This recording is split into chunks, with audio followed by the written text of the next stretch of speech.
Hello, everyone. Thank you very much for joining us for today's AIAA Los Angeles Las Vegas uh, section E meeting. Today we have very exciting topic and very important at the VIP speaker. So stay tuned and enjoy the event. So before that, we have a couple logistics to go over. First of all, thanks a lot to AIAA headquarters. Provide this wonderful Zoom platform, which is very expensive. And after the event, the recording and podcast will be posted, and we'll send you the links. And thanks a lot to the speaker, Mr. Ron Creel. So if you have any bandwidth issue, you can use the phone dial-in for the audio and keep the internet for video. That will save the bandwidth. And during the event, you're welcome to type your question in the Q&A box, but it's preferred you keep your question toward the end after presentation. In the Q&A session, you can click raise hand, or you can indicate in the chat box that you have question. We'll turn the mic to you. It's better for interactive discussion, Q&A. So a few words about AIAA. AIAA is a national, international organization, nonprofit, professional, membership-based, promoting aerospace. And our president is Mr. Basil Hassan, executive director, Mr. Daniel Dumbacher, and our section chair is Dr. Jeffrey Purcell from Raytheon. Okay, so there are different level of membership, professional, also young early career professional, under 35 above college. We have student, educator, corporate associate, retiree, and high school student recently. And once you join member, you can start to use AIAA Engage to network with the other members and experts. And the daily launch, Aerospace America, very nice magazine. And you enjoy great discount for attending AIAA conferences. Also career, you can connect with people and advance your career. Also honors, you can advance your membership to associate fellow, honorary fellow. For example, our section chair, Dr. Jeffrey Purcell, is AIAA fellow, and Bill Gerstenmaier is honorary fellow. Queen Shotwell also honorary fellow. And also awards, for your technical work or service, lectureships, education, paper, those kinds of things. And AIAA has multiple main national conferences or forum. The next one is the SciTech on January 3rd to 7th. So a few words for Southern California. We are blessed to have a huge community of aerospace. It's very exciting from, Northrop Grumman, the James Webb Space Telescope is going to be launched December 22nd.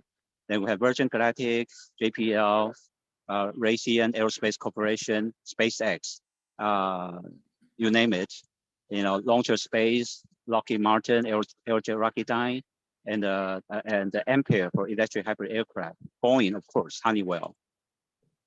We also have newsletter opportunities, so you're welcome to post your articles or your activity photo, etc., to get engaged with AIAA. We also post event on AIAA channel on YouTube and podcast. Recently, we got ranked number 101 in Canada for nonprofit podcast. It's a great honor. So tonight, our speaker is our distinguished Mr. Ron Creel. He's a retired space and thermal systems engineer. He's a member of the Apollo Lunar Roving Vehicle (LRV) team. He began his NASA career in 1965 as a co-op student at the Marshall Space Flight Center, joining full-time in 1969 after graduating from Florida State University with a degree in engineering mechanics. He has more than 51 years of extensive experience on space engineering projects, both for government and industry. That's really amazing. As thermal control engineer on the Lunar Roving Vehicle team, his responsibilities include design, test, verification, and mission support engineering for the vehicle's thermal control system. In his words, a high speed and the challenging test on America's spacecraft with wheels. For his contribution, he was awarded the Silver Snoopy the NASA Astronaut Corps' own special award for outstanding performance. Following his Apollo experiences, Mr. Creel worked on other thermal engineering projects at NASA, including the Laser Geodynamic Satellite, LAGEOS, the High Energy Astronomical Observatory, HEO, and the X-ray calibration test facility, and performed extensive thermal stress analysis work on Space Shuttle Main Engine, SSME, internal flow components. After his NASA career, Mr. Creel performed systems engineering on Strategic Defense Initiative Organization, Star Wars. Star Wars with space-based defense projects, including extensive field testing in the Pacific. He continues thermal engineering on several satellite programs, including the International Space Station Launch 2 Activation Program at the Boeing Company. Mr. Creel also served as the thermal subject matter expert on the Independent Readiness Review Team for U.S. Air Force satellites. During the Apollo moon mission using the LRV, Mr. Creel experienced the frustration of trying to cope with the adverse effects of lunar dust, and is an active and enthusiastic resource for technology development efforts to develop isolation technology for mitigation of adverse lunar dust effects for NASA. He is also interested in contributing to development of nuclear system for survival and the robotic and manned exploration of the moon. He is a much sought after expert and a speaker who willingly describes the Apollo LRV thermal design, test verification, and the mission support system, and the shared experience gained in coping with the harsh lunar environment. He supports several education projects, such as lectures and the NASA Human Exploration Rover Challenge, held at the U.S. Space and Rocket Center for high school and college student teams, and enjoys sharing his experience with students and the young and old aerospace professionals. He has also formed a team which is developing the rover, the Lunar Roving Adventures 3D edutainment simulation for student involvement and the challenge. It's really amazing career Mr. Creel has. So without further ado, let's welcome Mr. Ron Creel for tonight's distinguished presentation. Thank you, Ken. I'm very happy to be here tonight. This is part of what we call passing the torch. It's been 50 years or more, but I'm still around. And the title, the subtitle, my main title is Lunar Roving Adventures, which I really had back then and continue to have some adventures. But the subtitle is Dust, Dust Everywhere. What are we going to do? I do point out that most of the animations in here were created by my associate in Canada, Ottawa, Canada, Don McMillan. This is the outline of the presentations, in that I'm going to go over the design, the lunar module design, how we interface with the lunar module, how we flew to the moon, operational thermal environment on the moon. I'll talk about the thermal control design, testing, modeling, and performance. I'll talk about two challenges. Challenge number one is coping with dust. And I'll talk about the solution that I've found is what we recommend to do. Challenge two is coping with exposure to moon temperature extremes that we didn't have to endure on the Apollo program. Hot and cold temperature exposure mitigation solutions will be presented. Then I'll do a summary and path forward for renewed moon exploration. This is the rover. This is the rover that we designed and came up with. It's like a golf cart for the moon. Boeing and General Motors were contracted for 4 lunar rovers. The first one, there was a 17-month schedule for first vehicle delivery, 17 months from October 69 to March of 1971. We had, the secret there was we had 22 fixed requirements, which prevented requirements creep. We didn't meet the 400-pound original weight goal for the LRV and space support equipment to go inside the lunar module, but we were very adequately close that we went ahead with the project. There was no going back. This rover, as you see, was a 4-wheel vehicle, had independent drive systems on the 4 different wheels, had unique wire mesh wheels, which I'll talk a little bit more about. And it had seats, rudimentary seats there for the astronauts to sit in with their backpacks on. The crew station also had a T-shaped hand controller for the driver on the left, primary driver to steer, to apply power, steering, and braking. Then we had certain communication equipment attached to the front end, in that we had the first color TV camera on the moon, high gain antenna for them to focus back on the Earth and send that TV picture back. Then a communication unit called the Lunar Communications Relay Unit, which was put on the front end of the rover, and it provided the communications back to the lunar module and to Earth through the low gain antenna. And this whole system also, we've had to provide on the back end a tool rack for them to science and crew equipment storage on the back end, and even had storage under the seats. We'll talk about the fenders a little bit here coming up.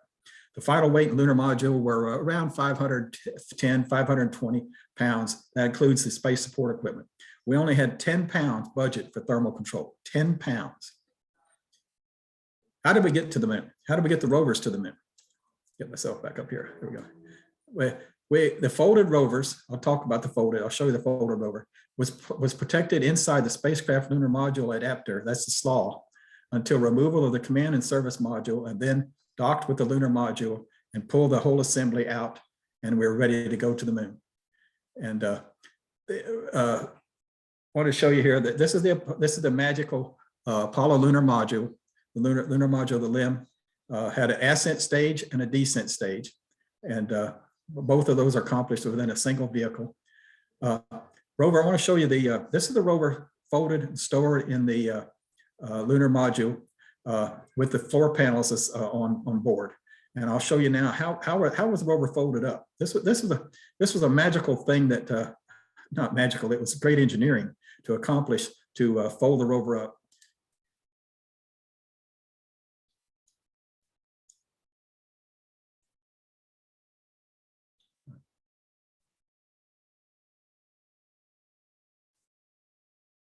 There you go, see it folding of the rover.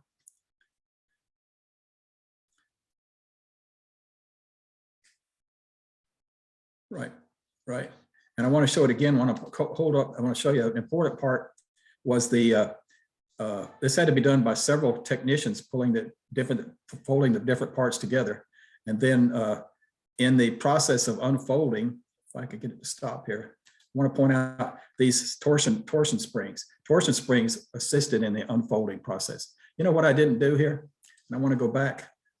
Here. I didn't show the Apollo, the Lunar Grand Prix on my first chart. This is a video, the only video we have of the rover performing on the moon.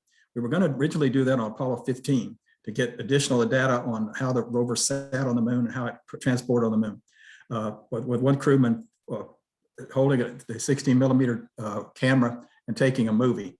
And it's called the Lunar Grand Prix. And I'm going to show you now. We didn't do it on Apollo 15 because we didn't get the data because the film jammed in the camera. But Apollo 16, this is John Young driving on Apollo 16. You'll see, look at the thousands of craters on the moon. It was a magnificent desolation, as Buzz Aldrin has said, and a challenge for the astronauts to drive around a lot of craters, but also to drive through other craters to get to the places we wanted to go on the moon. And here he's going to really gun it. Here he's going to gun it and come back at fairly high speed. Maximum speed only about 7-8 miles per hour, but still quite a lot on the moon with all these craters. You can see the Apollo Lunar Surface Experiment package off here to the left, already deployed. You can see the dust being deflected by the fenders on the rover. Right. We can come back and show this video again later. Sorry I didn't show it with my band. I'm trying to go too fast here. Okay, so I've shown you how the rover was folded up, placed inside the lunar module. You'll notice that this lower left-hand picture shows you that those floor panels were taken off before it was actually placed inside the assembly.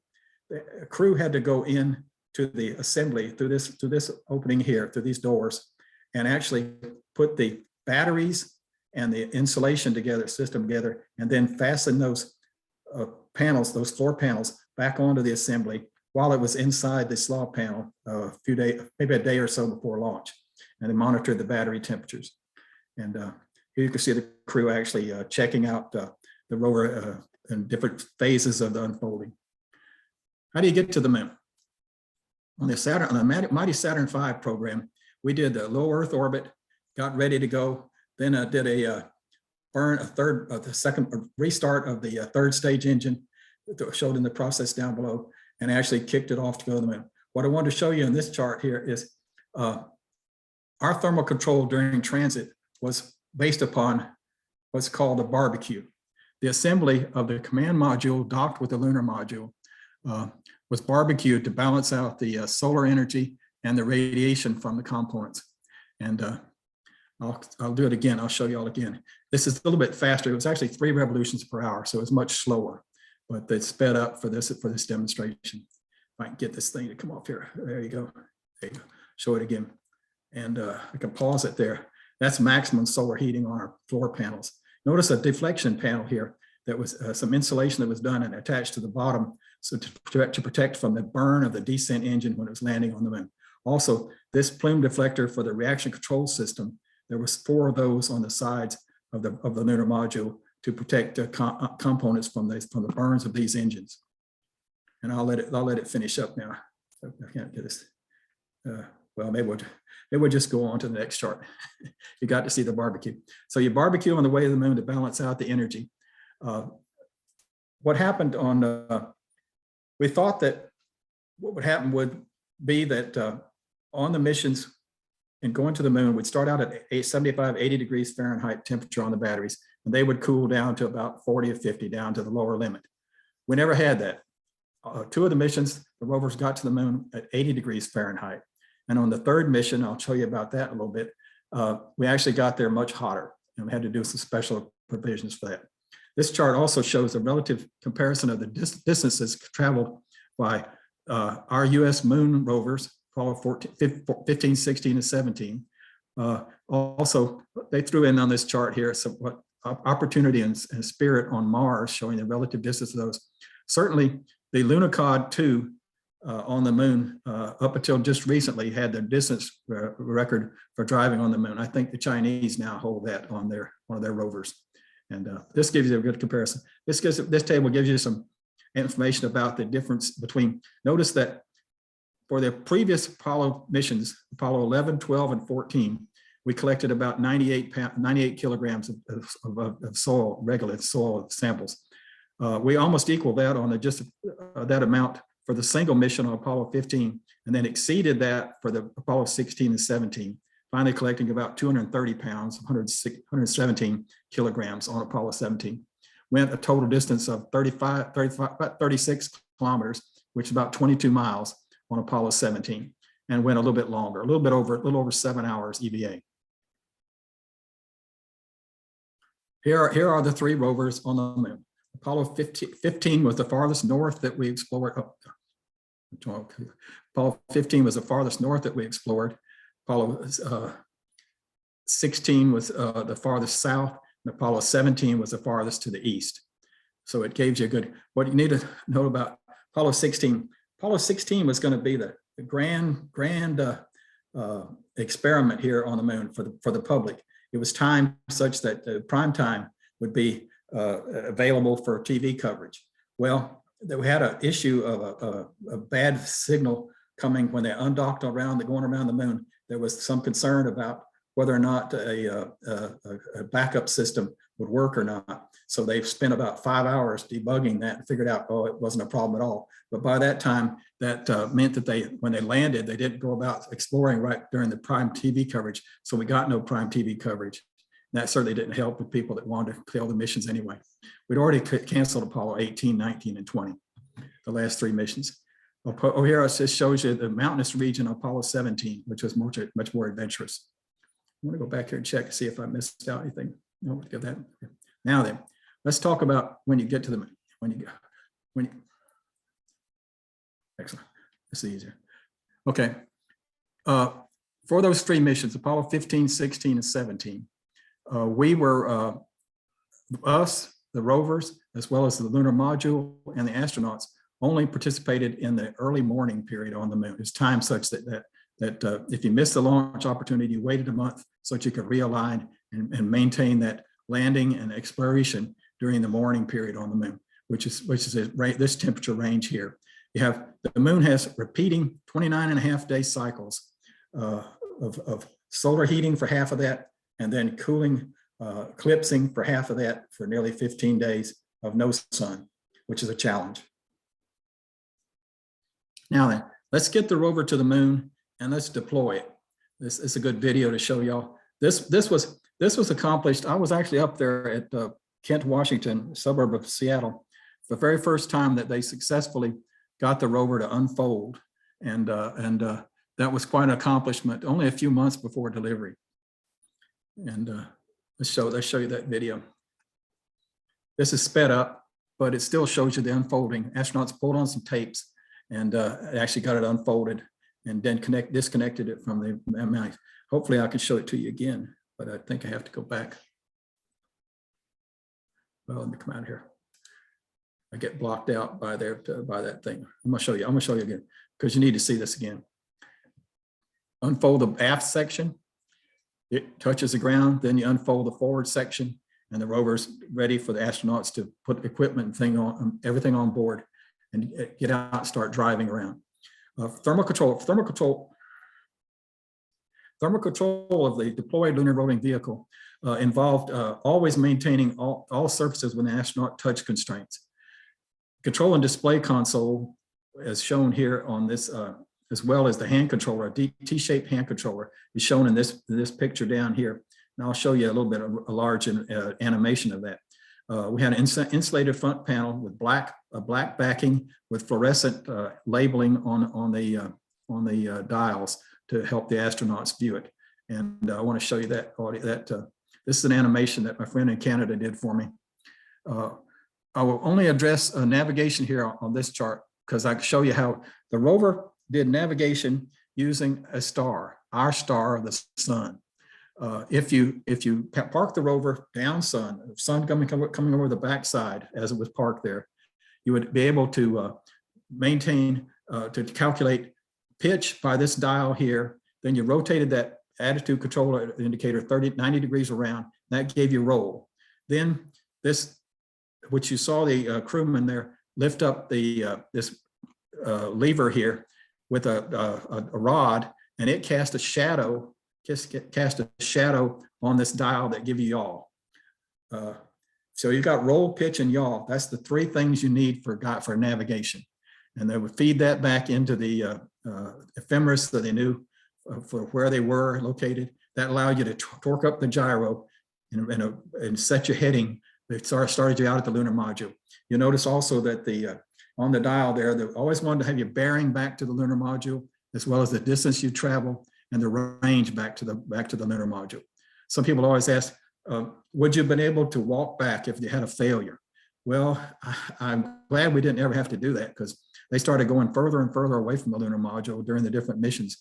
It would have been difficult, and if you find of Apollo 14 accounts that they are actually were having a heart rate increase too much by not driving. When you're riding on the rover, you got a very good performance of lowering your metabolic rate as well as your heart rate. And that's helped them. You notice here also speedometer for the astronaut to tell the speed. There was no telemetry. This is all astronaut reading values off these dials and this instrumentation, as well as these are airplane gauges from that epoch era of voltage and amperage on the batteries, and the battery temperature and the motor temperature, and a lot of options for different routing of power between the batteries, shutting off a battery, which we had to do at one occasion, and gave them a good amount of capability, and a lot of training with the astronauts. I'll give you on this table over here to the left. I want to show that the most critical item was the batteries, which had the limit of 40 degrees Fahrenheit to 125. The traction drive, I'll mention here that the traction drive was very much over-designed with this 400. The maximum temperature on the moon was about 270. And so we were well within the limits. In fact, on Apollo 15, the dial didn't read above until your temperature got above 200. And we had off-scale low on Apollo 15. Mobility, we assumed that dust would cover everything, and you had to have survival of the system and work with total dust coverage.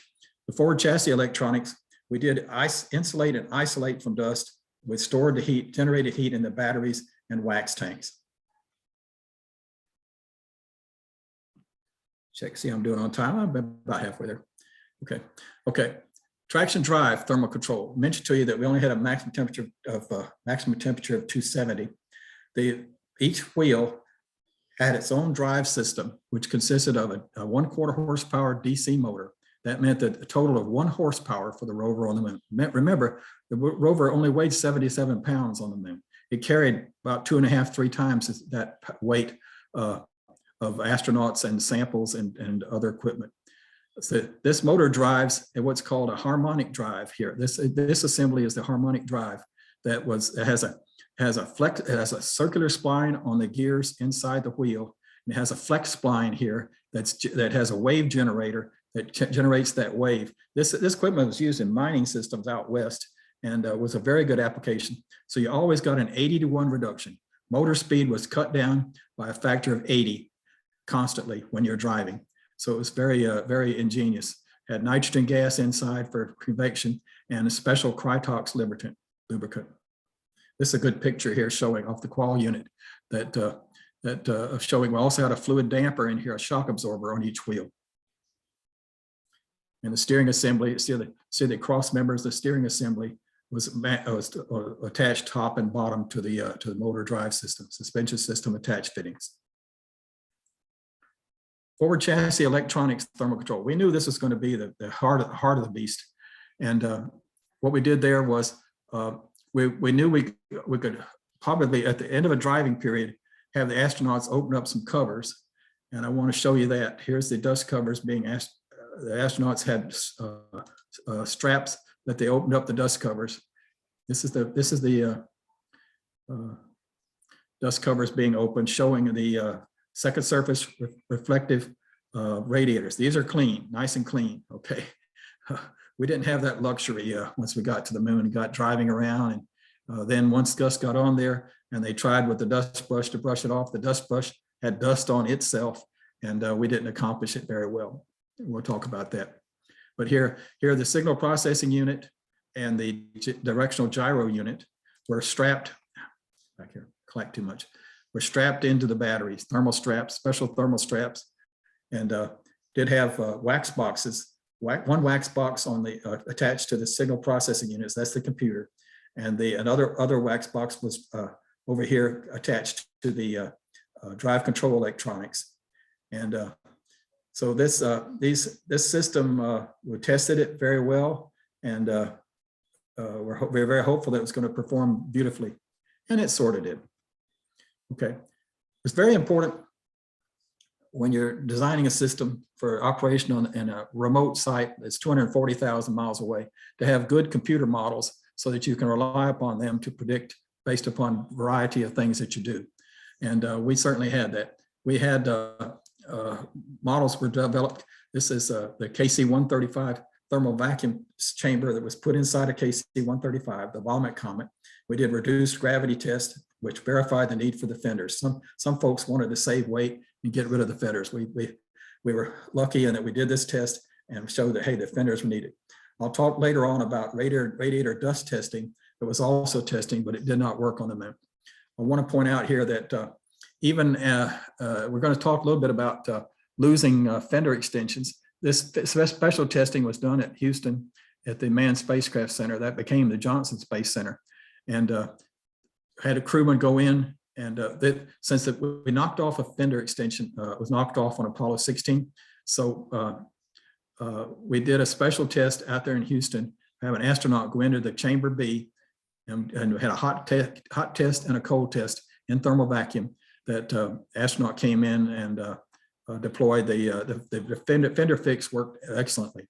Unfortunately, Apollo 17, the last mission, when they're moving around on the moon, they're jumping around. They're not walking on the moon. They're really propelling themselves from different sites and sliding and digging in. And there was what happened. The same thing happened on Apollo 17 that happened on Apollo 16. That the astronaut, both commanders, caught a hammer that was inside a pocket on the leg of the suit, on the side of the fender, and popped them off. This is an example of what we call Murphy's Law. If something bad can happen, it will.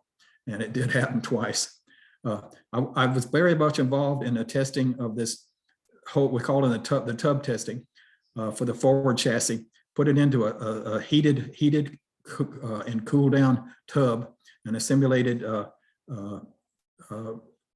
cool down heating of the batteries and the melting of the wax boxes, which you can see the melting here on the drive control electronics fusible mass tank.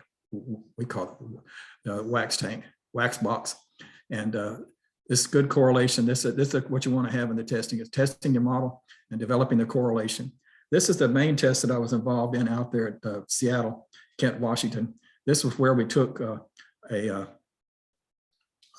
one wheel, put it on an assembly, a rolling, we'll call it the rolling road with obstacles on it, which simulated 1/6 gravity, all of that inside a vacuum chamber. I will tell one little side story here. I think I've got time for it.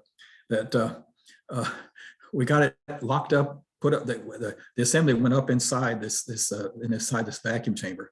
We got ready to do the testing, and lo and behold, we had not provided thermal control for the motor that drove these gear system over here that made the road go along. It locked up. So we pulled it back out, and the poor fellows from up in Wisconsin who developed that whole test system, they had a backup motor, luckily, and we put some copper tubing in there around the motor and ran water in there. The thing we didn't do was to involve the failure review board that weekend. We were more intent upon getting it fixed. So they were not very happy the next Monday morning when they got to work, and that story told to them how, but we did fix it. And it's just an example of what you do in the crush of things. And so I want to show you though, this video. For example, driven on a rolling road fixture, the wheel assembly was tested under earth conditions, and later in test chambers, reproducing the environmental conditions of the moon. The LRV tires are made of a woven mesh of zinc-coated piano wire, to which titanium threads are riveted in a chevron pattern to keep the wheels from sinking into the soft lunar soil. Long-duration torture testing on this so-called carousel, simulating the lunar surface, verified the durability of the wheel design. The test assembly was supported by springs to relieve most of its weight, thus simulating the 1/6 gravity of the moon. Every time I look at that movie, I'm more and more amazed at what testing we were able to accomplish, and the severity of the testing. It's also important when you're making thermal models that you have good information about the material, the surface properties, optical properties of the surfaces. So we had our laboratory here at the Marshall Space Flight Center do that for us on samples that we provide to them on two different reflectometers, one for solar absorbance and the other for infrared emittance, which were fed into the thermal model to gain greater knowledge about predicting the temperatures. This is me talking about thermal predictions. This is me sitting at the console for our interface our interface for the control. We took over the stations that were used for the launch of the Saturn V, and then we had connection. I used a teletype for input into the computer that was downstairs, and it was shared. It not only sent the TV picture, but it shared our thermal model. Now we began with a much more complicated. This model over here showing you 181 node thermal model of all the different subsystems, and which you saw previously. And for Apollo 15, the first mission, that wasn't very useful. Had two big boxes of cards to make adjustments, to punch out new cards. It was very awkward, and it didn't give mission control the answer that when you're working with mission control, mission support, they almost want to have you give them the answer that they kind of expect already, but they want you to verify it, and they want it very fast, very, very extremely fast. So that was not doing the job. So I was given the task of taking that 181 node model and boiling it down to a 19 node forward chassis model. And that is indeed what I got the award, the Silver Snoopy, for doing that more simplified model of the forward chassis assembly with the batteries. And this shows you that we did indeed get excellent. If you look at this plot here of temperature versus time for the third EVA, If we had stayed on this course here, we would have exceeded the upper operating limit of only about midway, less than halfway through the process. We showed them that we could actually open up the covers during a station stop here, and got good cool down. And you see a good correlation here that we finally did get, we extended the limit a little bit up here toward at the end of it, we made it. And, but realizing that this is 5 times the original solar absorptance. Solar absorptance originally is 0.07. And by the time we got there and got to that point for the 3rd EVA, after the second cool down, we were already had a solar absorptance of 0.35 at the best with cleaning. It was also important after the missions to learn from what happened. And one thing I told you that we kind of expected the temperature to cool off from 80 degrees Fahrenheit starting out to down to about 50. That did not occur on the way to the moon. We theorized that part of it was maybe because when these panels were placed up in the assembly, it had a protective tape on there, and that tape was pulled off, and that left a residue. And in fact, we took a sample of that and did prove that that was true. And we tested different solvents to get rid of that residue. Showed that toluene was the best. Back in that day, toluene would not have been acceptable due to its toxicity, but it was used back on those systems. Okay, there we go. Okay, we also, after Apollo 16, we had a situation where we pretty much thought that cool downs were also degraded because we parked the lunar rover too close to the lunar module and reduced its view of the radiators to space. This was kind of contrary to the desires of the crew, because the crew likes to park close to the lunar module because they've got to take samples out, got to rig them up, take them up the ladder, take them inside the lunar module. They also, when they come back out after a rest period, they have to be ready to load the rover up with the new experiments and do different things, clean bags. And so we did work out with them a process to park a little bit further away, which the process is shown down here. Crude drawings we had back in the day. These are not the graphics that you got nowadays, but it got us by that.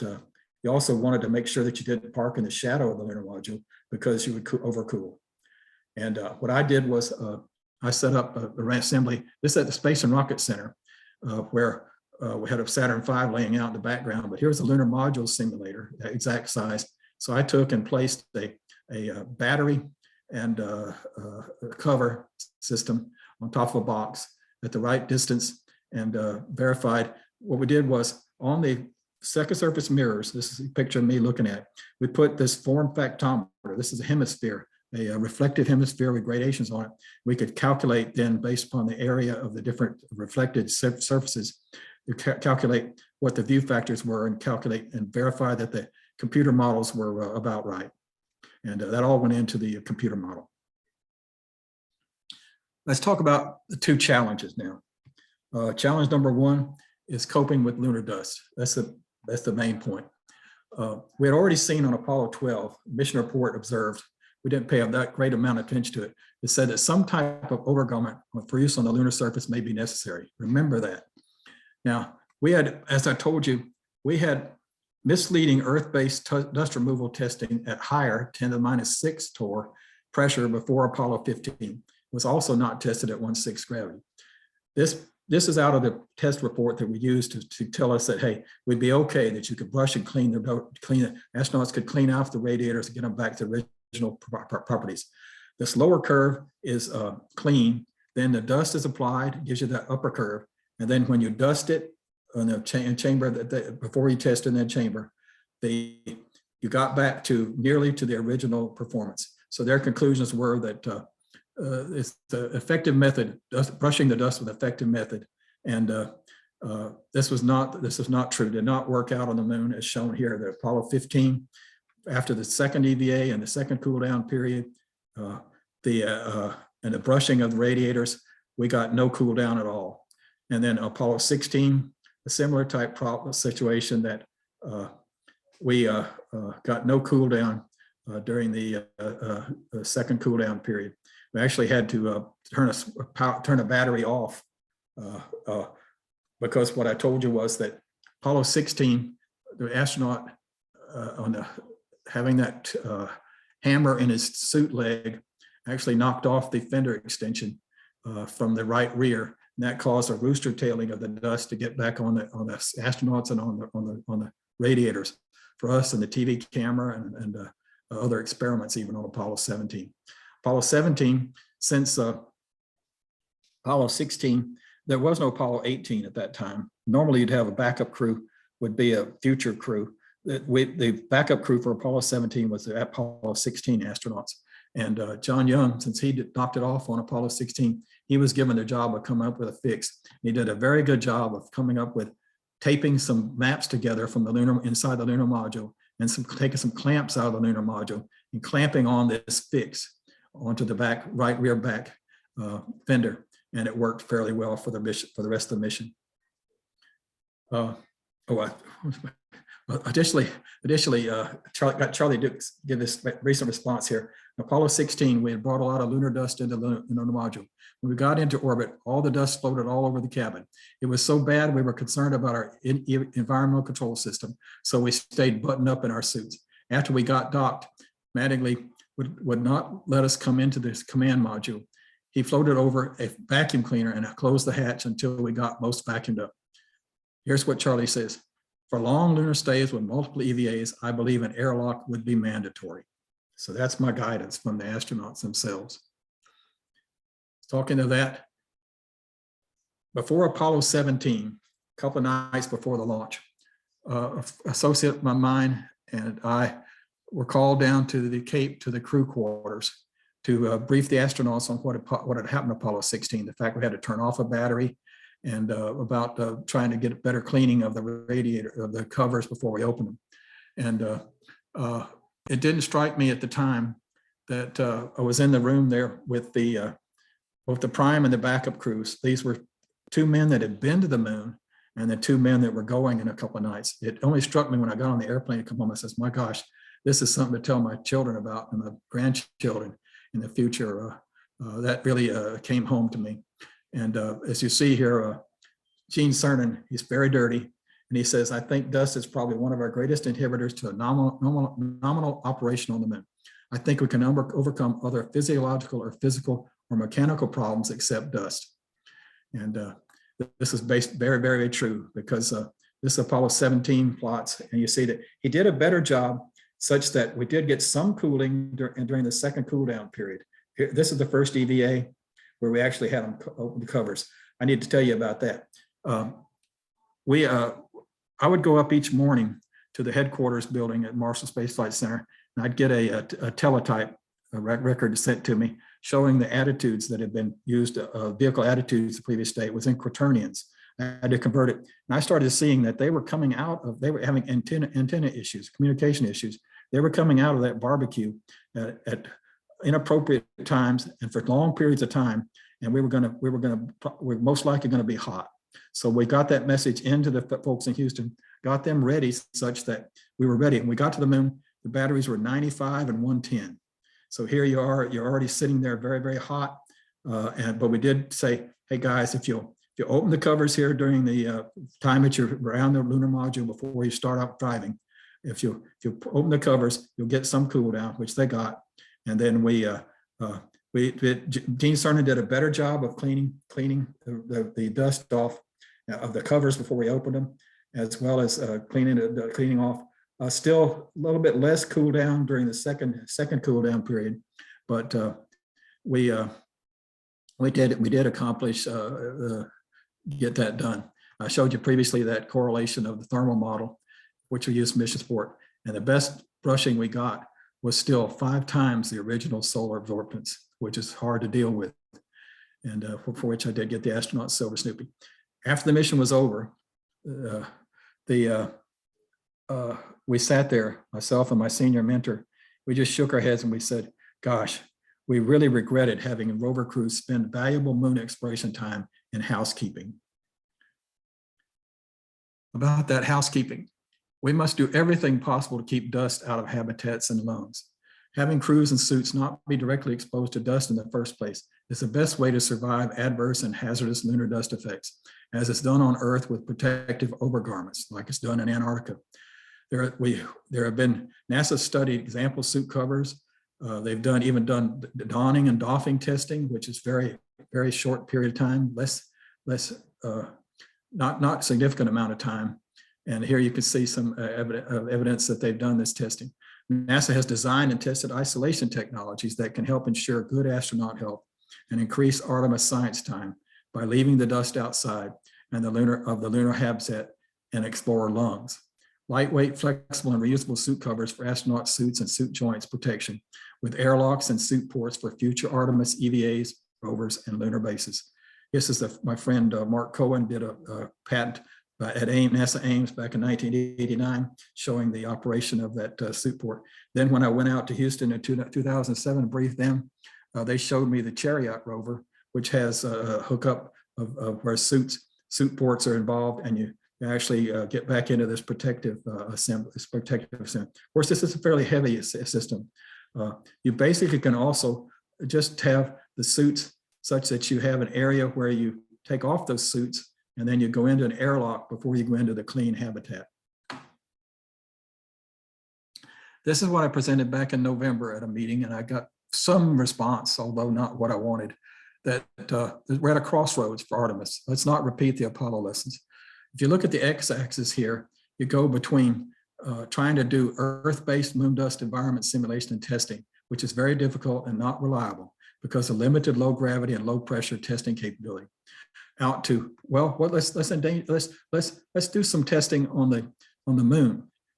Okay, it's still wasted science time, but it also endangers the early exploration crews by waiting for moon dust environment testing. I would like to show you now what happens if you stay the course and don't do anything. That you repeat the toxic hazard and the wasted science time. This video shows you the astronauts, Apollo 16 crew trying to clean their suits.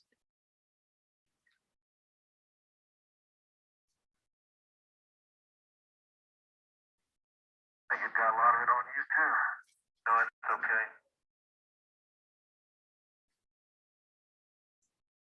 They're using that dust brush, a single dust brush.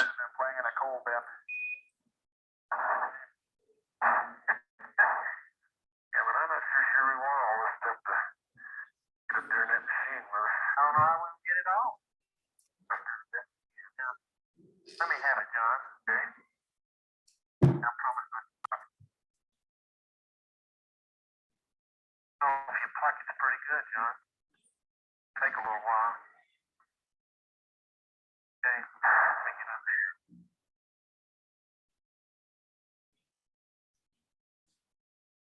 I tell you, just my general impression of this thing is I'm a lot more surprised at how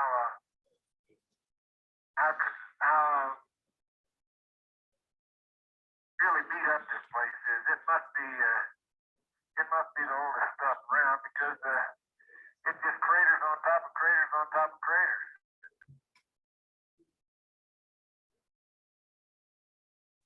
I mean, there's some really big old subdued craters that we don't even have mapped on our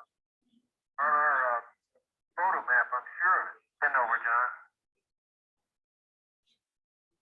Does it just show up this general depression? Okay. As good as I can do. Okay, we copy that, Joe. So you can see their frustration in trying to clean off the suits. My recommendation, I lead a group for the Lunar Surface Invasion Consortium for isolation technologies to keep the dust outside. I sincerely think we need to take action to implement suit covers, airlocks, and suit ports to ensure good astronaut health and maximize science time while minimizing wasteful housekeeping time. This may also require a multi-step process that may also include masks with filters for use inside the habitat. Let's talk about coping with temperature extremes. That's the other thing that we didn't have to do. As you see from this plot here, from Apollo 16, the 3 EVAs were done in the morning period, where the maximum temperature was only about 200 degrees Fahrenheit. Okay, Russian lunokhod and Chinese rovers were excluded from operation near the noon time hot temperature because of washed out lack of terrain visibility. Challenge for hot moon temperature. As I showed you before, I was very impressed that NASA had done the work on this Chariot, JSC Chariot, to provide dust isolation and hot moon protection. You see the astronaut, he's already gotten into his suit port, got his suit out, and he's out exploring. I was amazed to find a new picture here of the Elon Musk SpaceX Starship, which shows no fewer than 3 of these vehicles being lowered down to the lunar surface on an elevator, which I wish them luck on operating that on the moon. Here's the elevator. That's how you protect against the hot moon temperature. What can you do about the cold lunar temperature? At the present time, the majority of mission architectures for exploring and conducting science on the lunar surface are limited to less than 14 Earth days due to limitations imposed by the harsh lunar night of the low temperatures in permanently shadowed regions, PSRs, at the poles. Developing systems that can survive these low temperatures and large temperature swings would greatly expand the portfolio of mission concepts possible on the lunar surface. That's what I've been telling people all along. And by the way, I encourage y'all, if you want to, go to Eric Jones, who lives in Australia. He did the Apollo Lunar Surface Journal along with Ken Glover. And I've contributed a lot of information to them over the years. And that's an excellent resource for people that study about what happened on the moon, the videotapes and recordings and everything there. Okay, I did participate 2012 to 2013 with the NASA Night Rover competition, which was going to look at non-nuclear survival. We could not get any teams to really participate. You can see what happens. This is Apollo 17, last EVA, and then what happens later with the shutdown. The covers close, and then you see without extra added heat, you get down very cold, very cold. With no survival power. We came up with a calculation of what kind of power would be needed by batteries, but nobody was interested in doing that. I have been invited to go over to Russia back in 2004 to the Lunokhod facility. And I finally got to ask the commander, General Dovgan, who actually joysticked the robotic rover on the moon. What happened? The first Lunokhod 1, it went for about 10 or 11 lunar cycles of this cold temperature, hot and then cold temperature. But on Lunokhod 2, it only went for 4. I said, what happened on Lunokhod 2? He told me that he left one night to go home, and they put another crew on there, and they drove down into a crater that they panicked. They said, hey, this is too steep. So they tried to back up. When they backed up, they caught the this solar panel, the lip of it, into the side of the crater and dumped dust regolith in on the solar panel. Later, when they closed up the solar panel for the cool down period, for the nighttime period, they dumped all that dust, that regolith, onto the radiator. And hence, later on, when they came back out and opened up, the radiator couldn't perform and they over temperature and they failed. Their motors always survived. Okay. I don't know much about what happened with the first U2 on the moon, but it may have also been related to solar dust getting on the radiators. You can see dust on this radioisotope thermoelectric generator, which was used in the Apollo lunar surface experiment packages. But still, those units provide about 70 watts. All 3 of these previous systems survived using nuclear energy sources. Okay, I'll leave you all with a question here. 15 Saturn V's were built for going to the moon. Only 12 were used in those missions. The question I give to the students is, where are the stages that the other 3 vehicles that didn't get to go to the moon? Y'all think about that for a while. See if somebody comes up with the answer. Okay, Apollo 18, we had studied before it was canceled, the possibility of taking the basic rover, have the astronauts drive it, and then when they got ready to leave, to hook up a trailer, which would have a radioisotope, or RTG, a radioisotope thermoelectric generator on it, and actually be able to survive. As you can see here, external temperatures get very cold, but internal, with the use of an RTG, you could survive at a fairly good temperature limit. And as I told you before, the Russians did successfully use nuclear isotope heater sources for several lunar cycles on their lunar rover. I was amazed in 1971, the fall of 1971, after our first Apollo 15 mission. One day on my desk appeared this document that showed everything. We were in the Cold War, middle of the Cold War, and it showed me everything I wanted to know about how the Russians had used this isotope heater system, and it had drawings and everything, full of information. That's what got me. It started with trying to connect with those folks, and I finally got to go over there in 2004 and actually see their systems. Let's do the summary now. We're in good time. We're in good shape. Okay. Lunar dust and daytime night survival and operation present considerable challenges for moon exploration. Future efforts and test verified designs are required for successful dust mitigation and lunar daytime and night survival and operation for crews and equipment. I've told y'all about challenge 1. I sincerely believe that isolation is the recommended approach for lunar dust mitigation. It minimizes housekeeping also. Challenge 2, for longer daytime stays, special protection is needed with avoidance of lunar noon. Trade study analysis using Lunar Rover thermal models show that 0.3 watts per pound is needed for reasonable cold nighttime survival at 50 degrees Fahrenheit. By the time the people at Glenn Research Center were looking at kilopower. I don't know if kilopower program is still alive or not. Longest past success experience with use of nuclear energy systems for night power and thermal control. Mobile Russian lunokhod and stationary US ALSEP survive and are operated for many lunar nights using RTGs and heater units. Chinese systems also survive. Lunar nuclear energy sources can provide lowest weight systems for required lunar nighttime survival and mobility. Non-nuclear systems require large solar panels, batteries, and energy storage capability, limiting mobility. Thermal vacuum test correlated thermal modeling is vital for moon exploration, mission support, and success. I've even tried to get NASA interested in surplus rovers that have museums.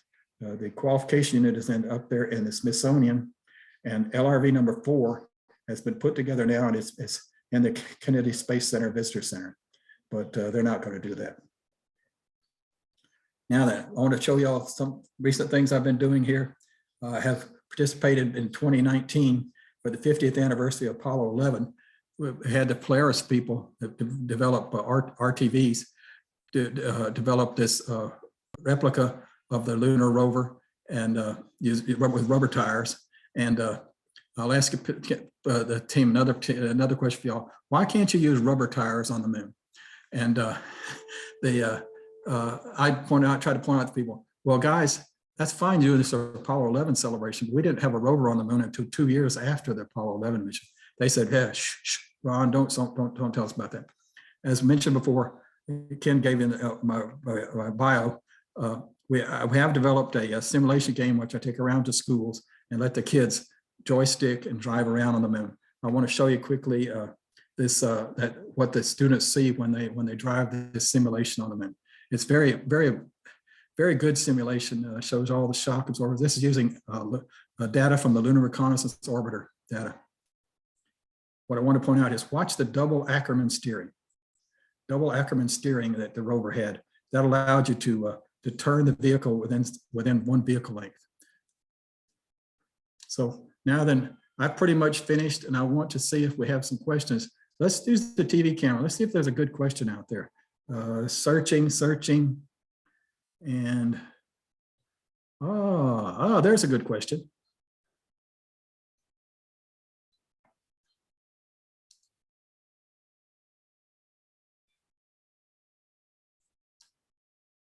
That's it for me. Thank you, Ken. Thank you, Ron. This is so cool, so exciting. It's amazing. Okay. Yeah, so many things here. So this is a great opportunity for our folks to ask questions or answer questions.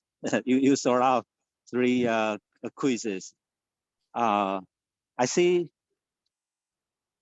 Kelly seems to has a mic also. So let me turn the mic to you, Kelly. Let it go ahead. And Mike. You have to unmute. Hi, can you hear me? Yes. Hi. All right. Well, I guess I was just going to posit an answer to your question about the tires being rubber and why they wouldn't be practical on the moon.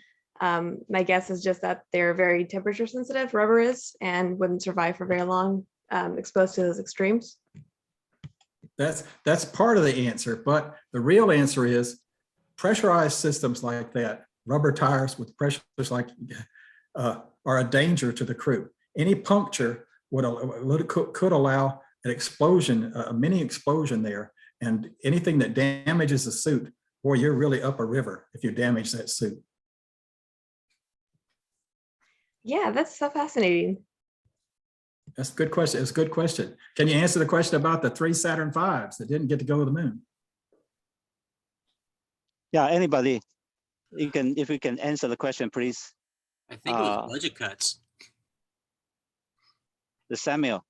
Yeah, I think it was budget cuts. They just simply decided that that they had enough missions going, and they didn't have a need to go much further than just simply go to the moon a few times and beat the Russians.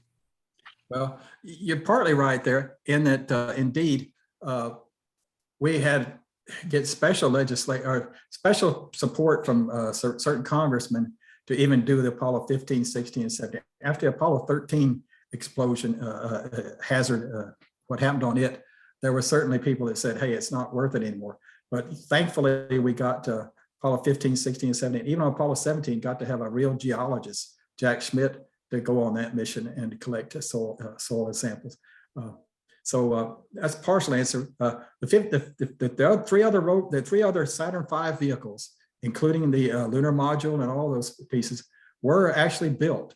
Okay, it's just that they weren't flown. And that was the question: was where are those stages now? Yeah, one is in JSC, one is Marshall, and the third one was used for Skylab. Okay, everybody always says Marshall. Out at the Space and Rocket Center here in Huntsville, they did transport what was called a dynamic test vehicle that I've actually seen inside the vehicle, the dynamic test stand out there at Marshall. They transported out to the Space and Rocket Center here out west part of town. And that's the dynamic test vehicle. That was not a flight vehicle. You're partially right that Johnson Space Center in their visitor center, they do have one of the 3 Saturn V vehicles laying on the ground. Okay, the second one is down at the Kennedy Space Center. Okay, but where is that third one? Where is that third one? At the Smithsonian, isn't it? No, not at Smithsonian. It's gonna amaze you when you hear the answer. Are you talking about the Skylab one? Pardon? Are you talking about the Skylab? I think I heard the answer there. Yeah, Skylab. It was a Skylab launch vehicle where they take the third stage, took all the equipment outside, the propellant and everything, and flew 3 missions up to Skylab in 1973 timeframe. And but interesting enough, of those 2 vehicles that are, so the answer is the 2 booster stages, the first and second stages, are in the Atlantic Ocean. In fact, someone has now gone and found those engines and taken them up out of the water. And the third stage, I think, used to be down at Michoud test facility or somewhere in Mississippi. It may still be there. The third stage of the Saturn V. So you got the answer. Skylab was the answer for the third one. I have another question, if possible. Okay. Yes, sir. I've been doing some research on this stuff. Has your team done any research on static electricity and dust mitigation? Because it seems like static electricity is a great way to collect dust, and that's probably why they keep brushing on their spacesuits, and that dust doesn't go very far because it's like static. Well, that may very well be true, but I always point out to the people that talk about that, what are you going to do with it? You got a wand, electrostatic wand, you're going to wipe it over. How are you going to clean it? You know, and it all gets back to let's attack this problem at the highest level, at the first level. Let's isolate the astronauts from ever having to do that at all. You have a cover, like if you've seen what they've done in Antarctica, they have covers on them. Or look at Chernobyl. When they had Chernobyl, and unfortunately a lot of people died, but a lot of others did limited exploration in there in the nuclear facility that failed, and they had covers on them. And I think that's the answer. But I see a lot of studies people are doing about electrostatics and all. You just can't. I don't honestly believe you could simulate that here on the Earth adequately compared to the pressure difference, the great difference between what you could do on Earth testing versus what's needed for the moon activities. Oh, do you happen to Thank you. know, excuse me, Pardon? do you happen to know what the Polaris mock-up costs? Pardon? Do you happen to know roughly what the Polaris mock-up costs? No, they donated it to Space and Rocket Center. It's out there now on display, and as you can see here, and they've driven it in parades. They actually took it down to Talladega Raceway and took it around the course back at that time period a couple of years ago. And but I don't know the cost, I think I never heard it. I never heard what the cost was. They certainly put a lot of work in on it, and they used parts out of, if you can see that, if you tell them that picture there, they used parts out of many different vehicles to pull this off and to get it done. And I contributed, I found for the high gain antenna, I found an umbrella, frame for an umbrella that had the exact number of spokes, had 12 spokes. So we used that umbrella inverted and put a wire mesh up here to simulate the high gain antenna. And one other detail, notice on this vehicle, the front of the TV camera, it has that silver looking shade, that sunshade. That was not on Apollo 15. Believe it or not, went to the moon, had glare because they didn't have that sunshade on. So they put the sunshade on for Apollo 16 and 17, and it worked very well. You'll also notice in driving, they would turn the TV camera around so that it faced the astronauts so they wouldn't get dust thrown up, try to get dust. That didn't help though on Apollo 16 and 17 when the dust was coming from the right rear fender extension being gone, and it was being rooster tailed up no matter where you put the TV camera.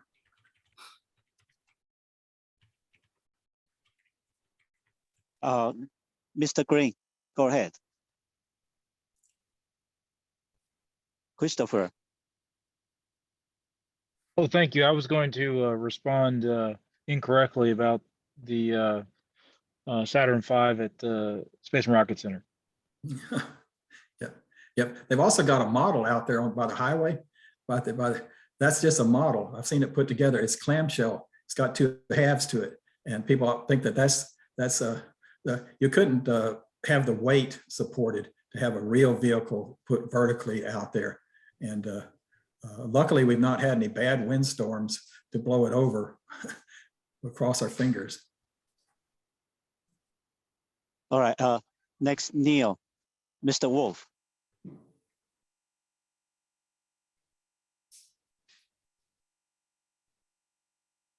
Neil, go ahead.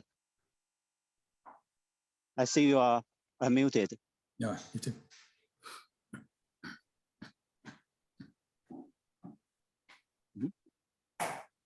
Neil?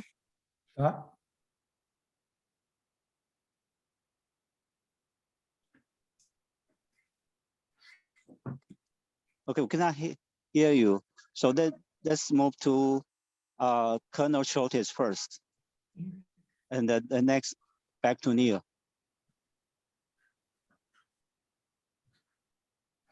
Colonel Schultes, go ahead.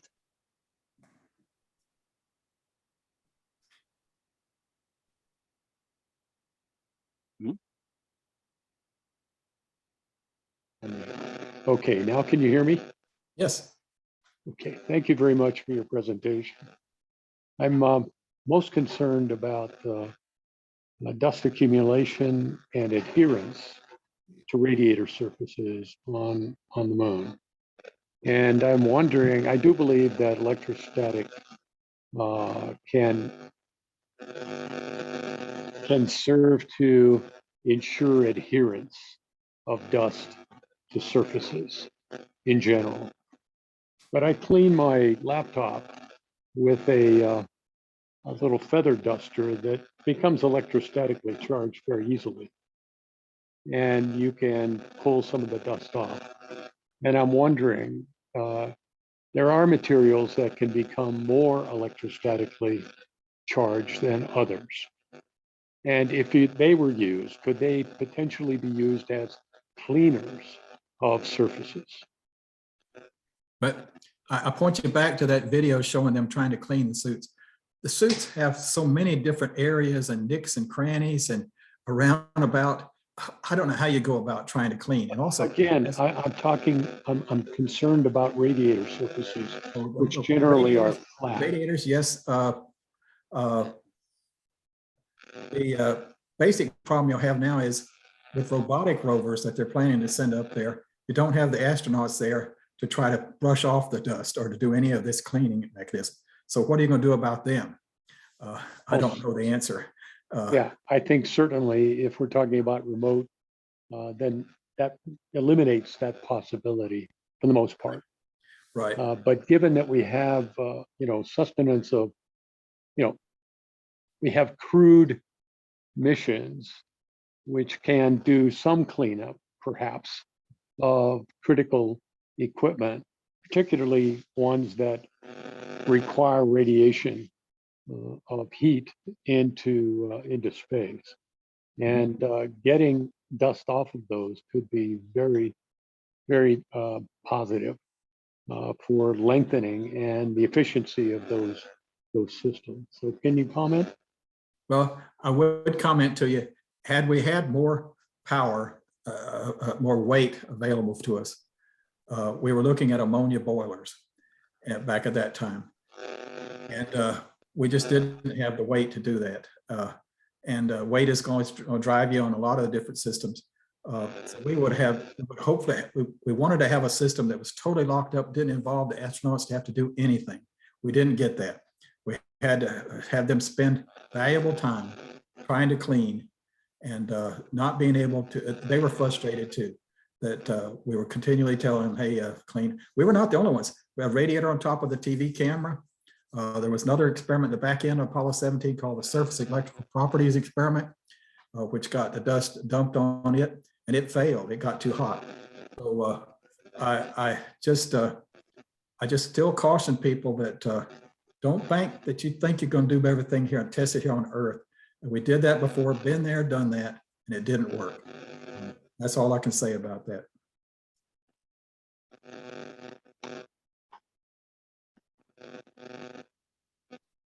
Okay, so Neil, try again. See if your mic works or not.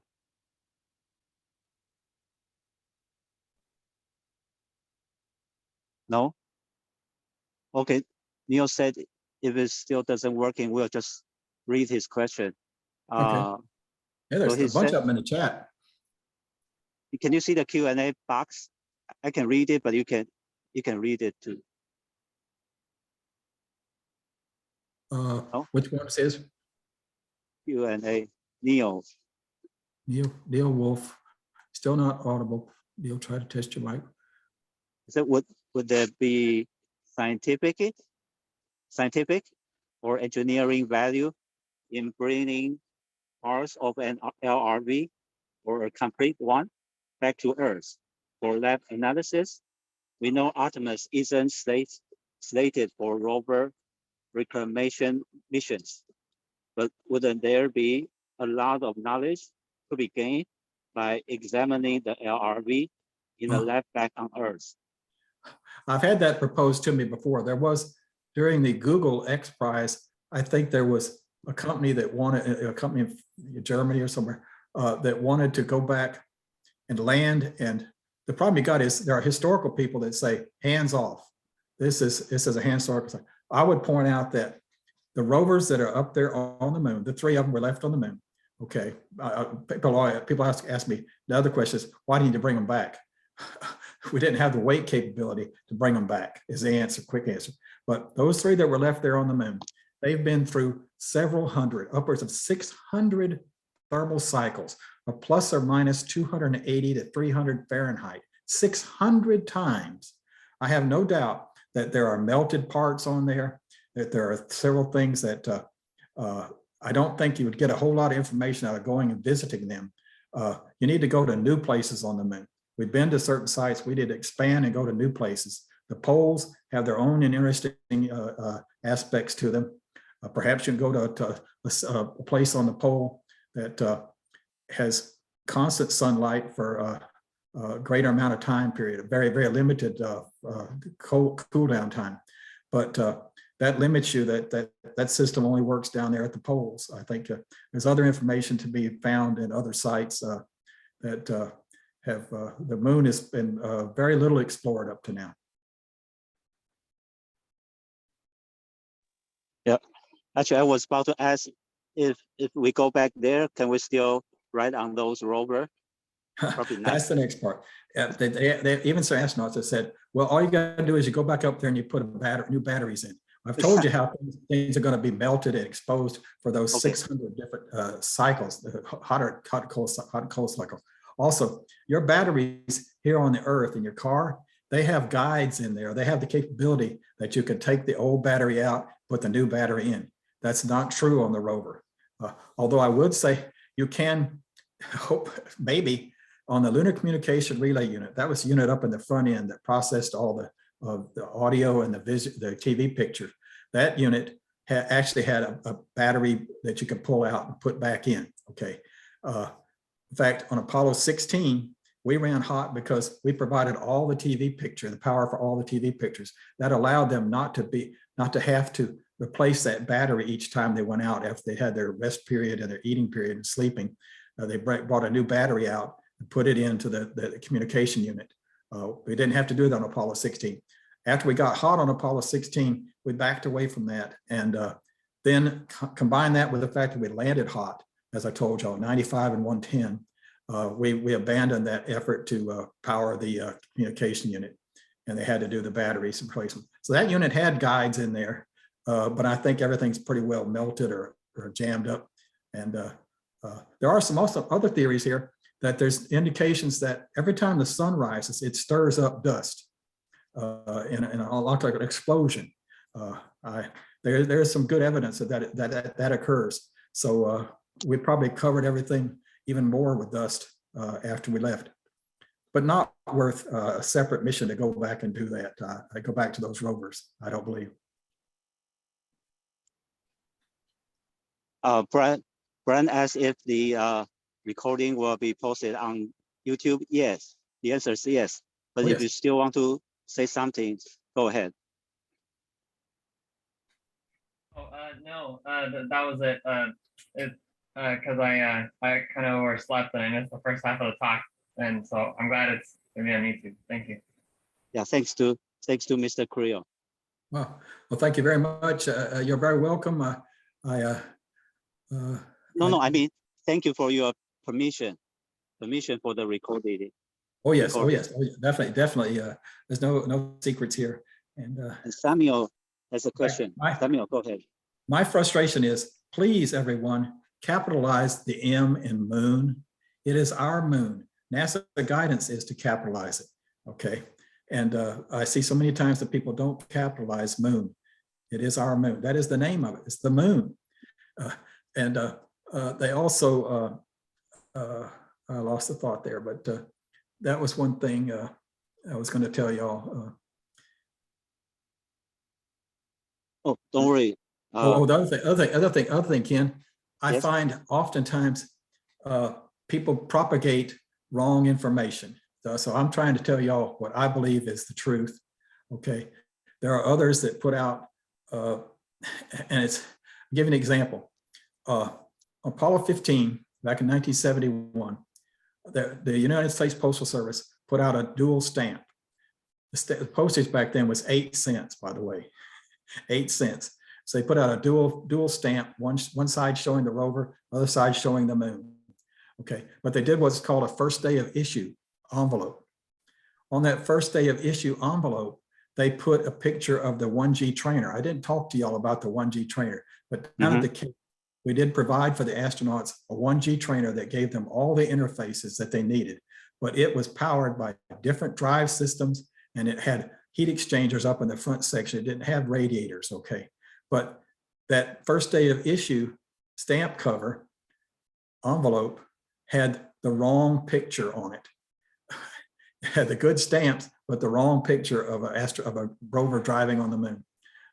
I could not believe that when I saw it. Where was this information not available to them? There was a press release that showed you everything about it.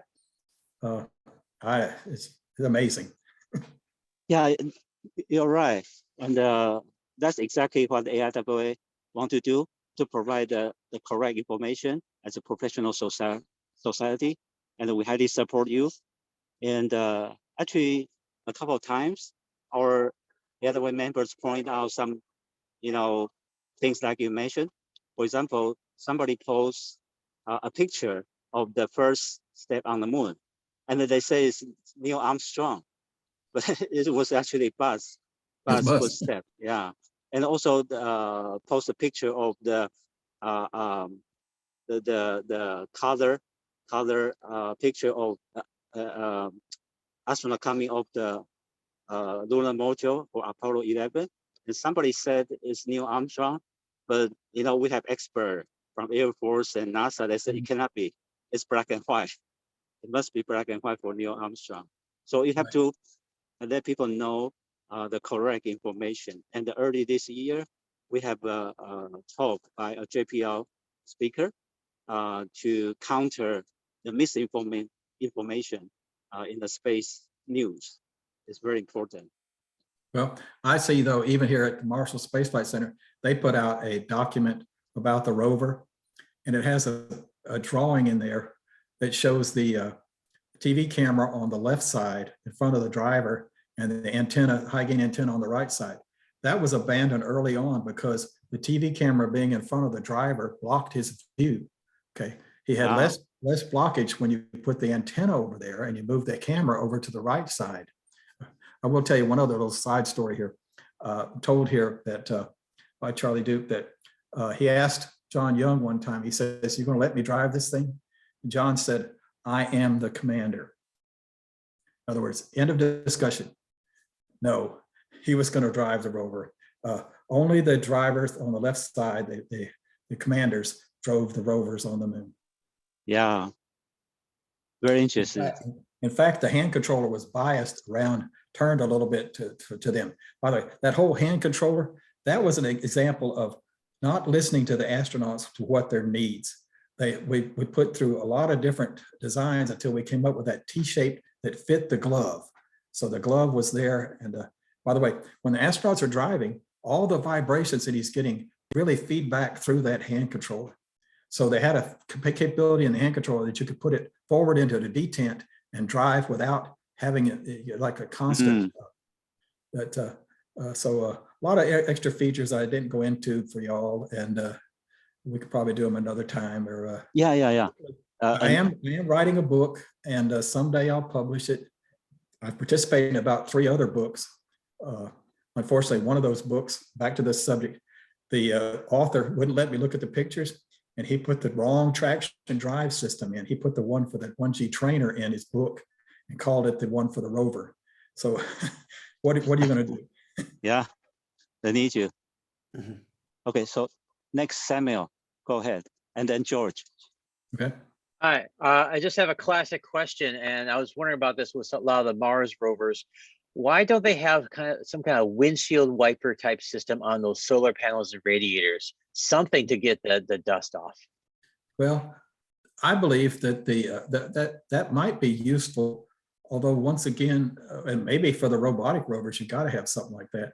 But I think making the radiators more vertical and vibrating them is another option for getting the dust off.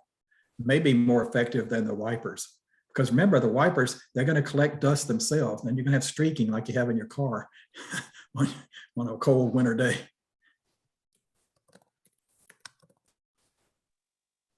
Okay, George, go ahead.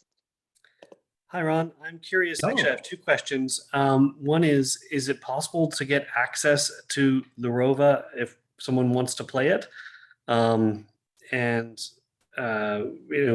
there somewhere where you make that available, or is somebody could make it available through some channel? I haven't done that yet. Honestly, back during this whole pandemic, I haven't really gone back and done some of the improvements I wanted to make on it. But it is more a question of ownership and plagiarism and fear I have that it's misused or marketed. I have an example already of somebody that's done that to me. And not that I want to make a lot of money off of it, I don't, but I don't want them to make money off of it. I think you should make money off of it. But in any case, when I think it's an interesting thing, and a lot of people are really interested these days in, reasonably accurate simulations that they can play. And the moon is getting more and more popular, especially with Artemis starting to launch soon. So encourage you to go down that path. Okay. May I ask a second question? Sure.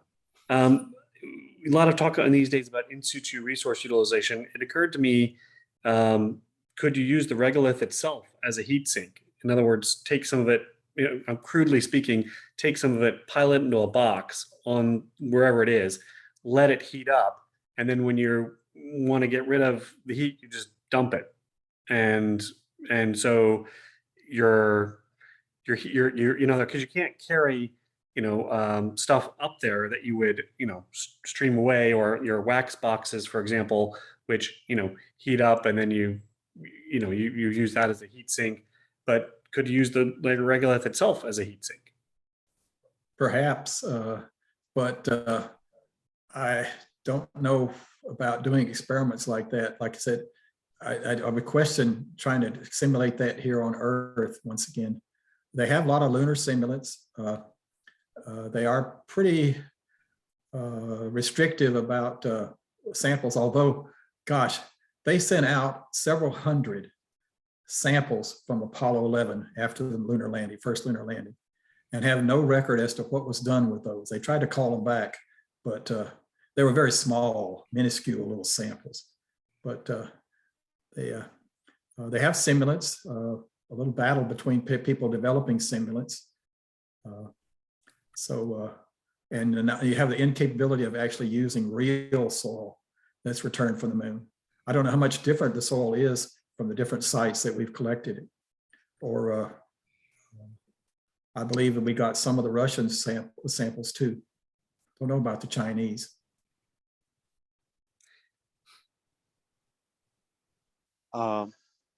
Yeah, just George asked about the physical rover. Actually, how about the simulated? Is that something the students can access online, or it has to be physically? I will investigate that aspect of it. Right now, I take my computer, my laptop out, and another bigger monitor, and that's what you see in these pictures. What you can see that she's running off. There's my laptop, and there she's running off a bigger monitor. And same thing for this young little boy here that is driving it. And or maybe when you come here to give the next talk, and you can have a demo for the students as well. Yeah, right. Yeah, they generally enjoy it. They get a kick out of it. You can actually see this little boy.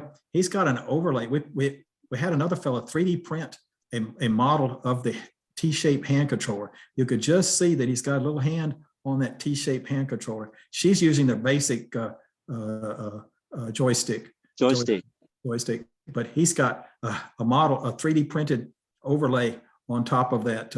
Wow. So we've got that capability too, and so they can feel like it's a real thing. Somebody asked, you asked earlier, maybe Ken, about sounds. We probably need to add sounds, although, as I've said, there's no sound on the moon. All you ever get is the astronauts, and you hear this ding every now and then. That was the verification that their system's still alive. We need to add a sound, special effect. Yeah. Put some kind of whine in people there. In Hollywood here, they're pretty good in this. Oh yeah.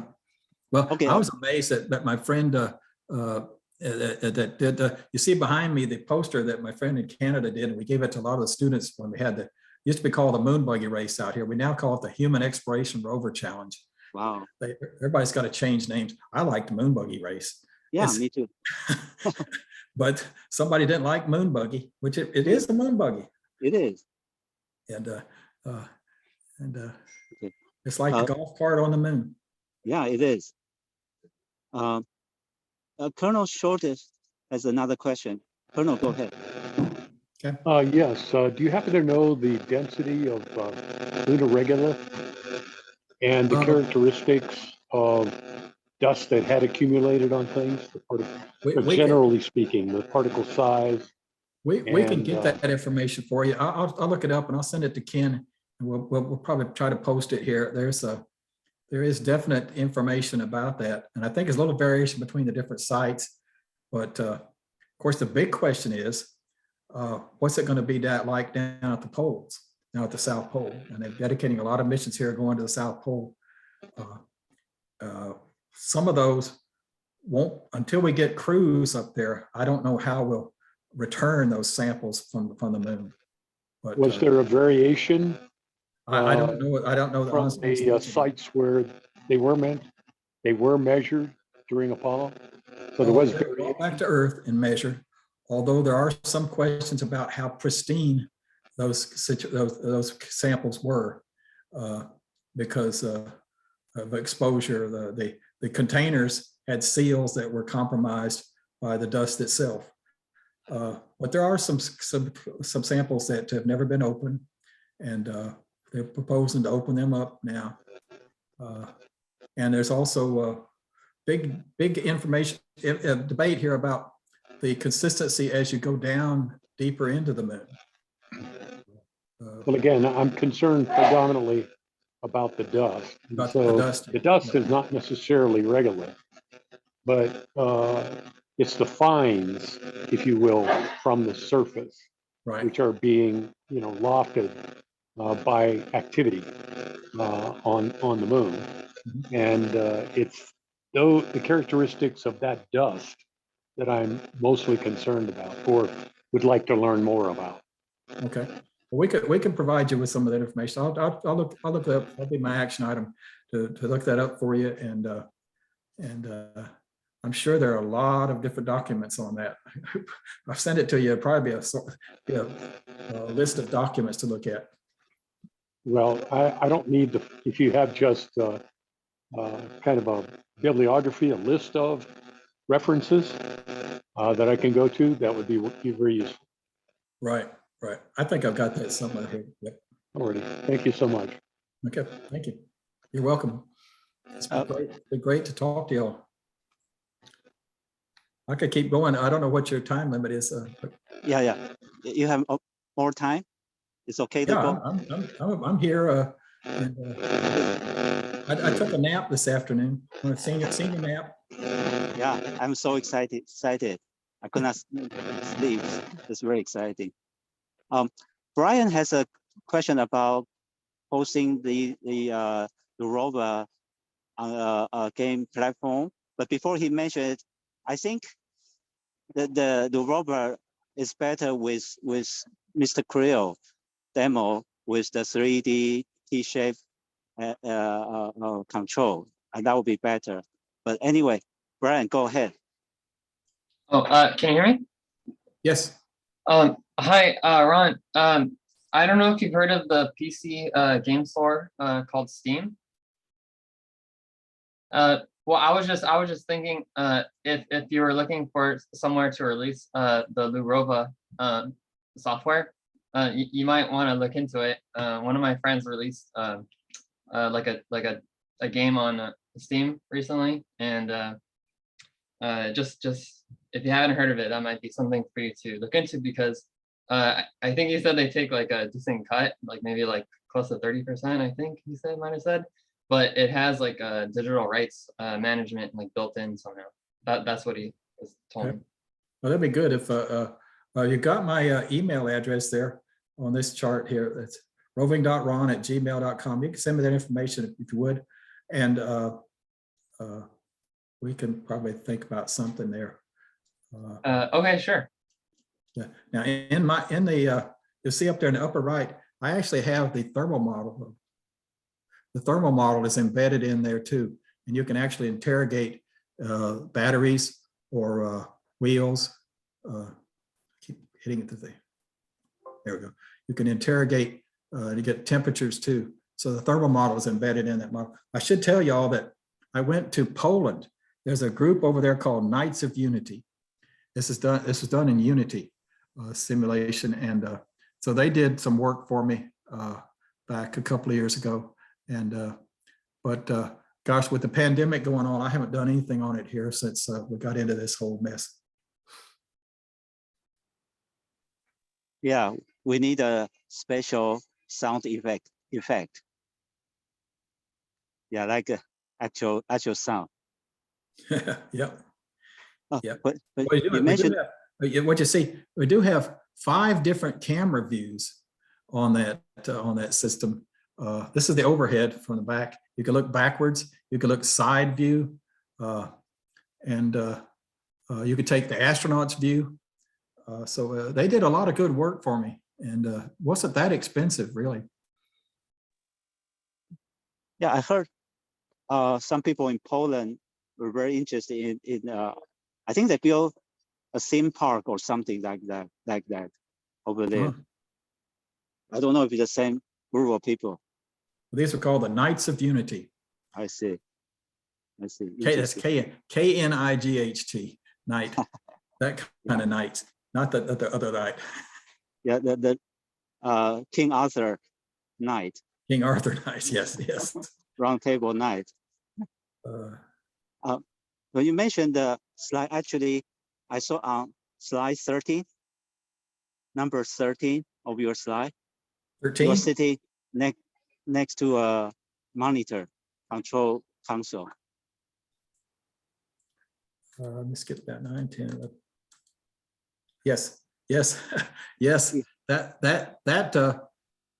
was a friend of mine there at Marshall, who worked in the computer lab. He embedded our 19 node model into the same software that drove that fed. They received the TV picture from Houston, and then he fed that in. I don't know how he did it. It's amazing he did it, but we could at least. Now we did have a separate computer display for the thermal model that we ran, trying to let Houston know these type plots over here.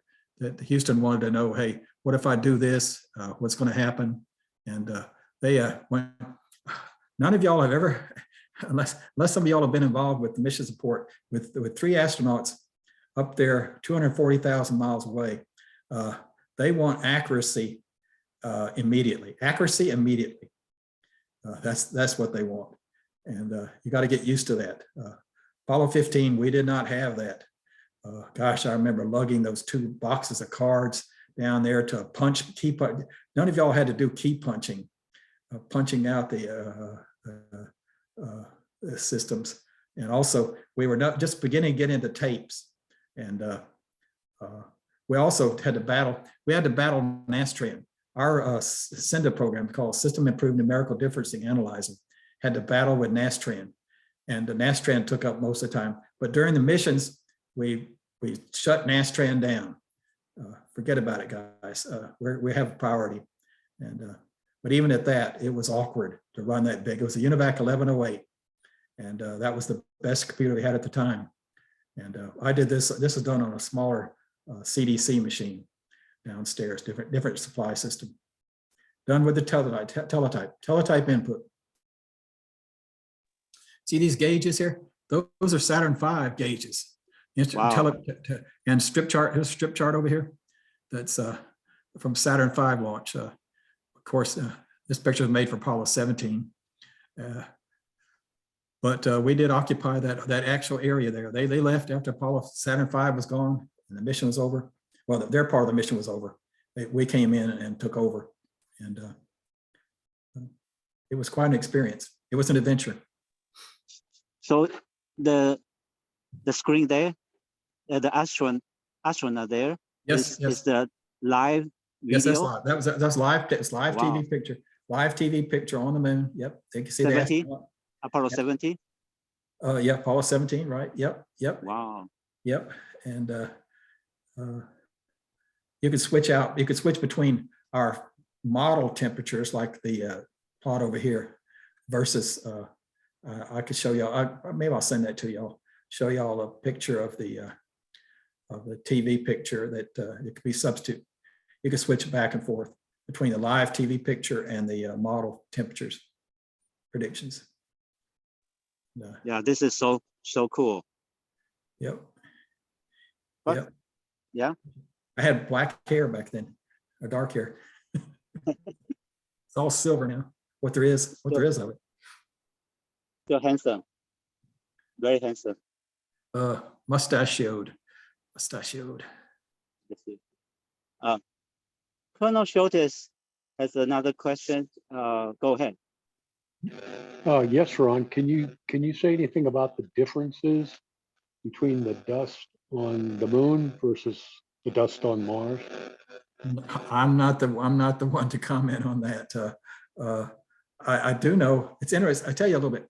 I am very interested that you'll notice that the Spirit and Opportunity had solar panels. Okay, right. They did not have RTGs, and they ran into the fact that storms would blow up on the moon, on Mars. Storms would come up and covered their they went hot, super hot, and they had to shut down on one of those, the Spirit Opportunity. And then they got lucky. Another storm came up and blew the soil off. But that told them right then that, hey, they needed a different system. So they went over to this, what's called multi-mission radioisotope thermoelectric generator. And that uses a considerable amount of plutonium. It used plutonium-238. And I think I've been told here that there's not a whole lot of that still available. But, and I've also seen maybe they might start producing it again. They are. That has some hope here. It has concerns ever since Cassini, which went to Saturn, Cassini, and the protests and the dangers involved as to what happens if they have a launch failure. They have been kind of against having nuclear systems, although ironically, they did launch those two vehicles up to Mars, Curiosity and Perseverance. Well, let me put your mind at ease. Yep. We are producing plutonium-238 again in the United States. And by the way, both Spirit and Opportunity, although they were primary power supply was solar, there were small 1 watt lightweight radioisotopic heater units in the warm electronic box to keep the battery and the electronics warm, which probably served to extend the life of those spacecraft. Yes, exactly. But they did make a main decision to not pursue those with, of course, now the solar arrays that the Perseverance are much larger. They would have had to have really large solar arrays.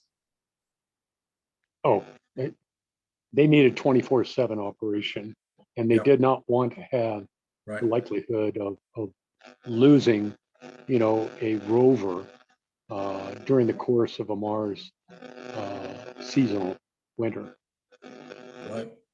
Right. Yep. Looks like Mike has a comment. Mike, go ahead.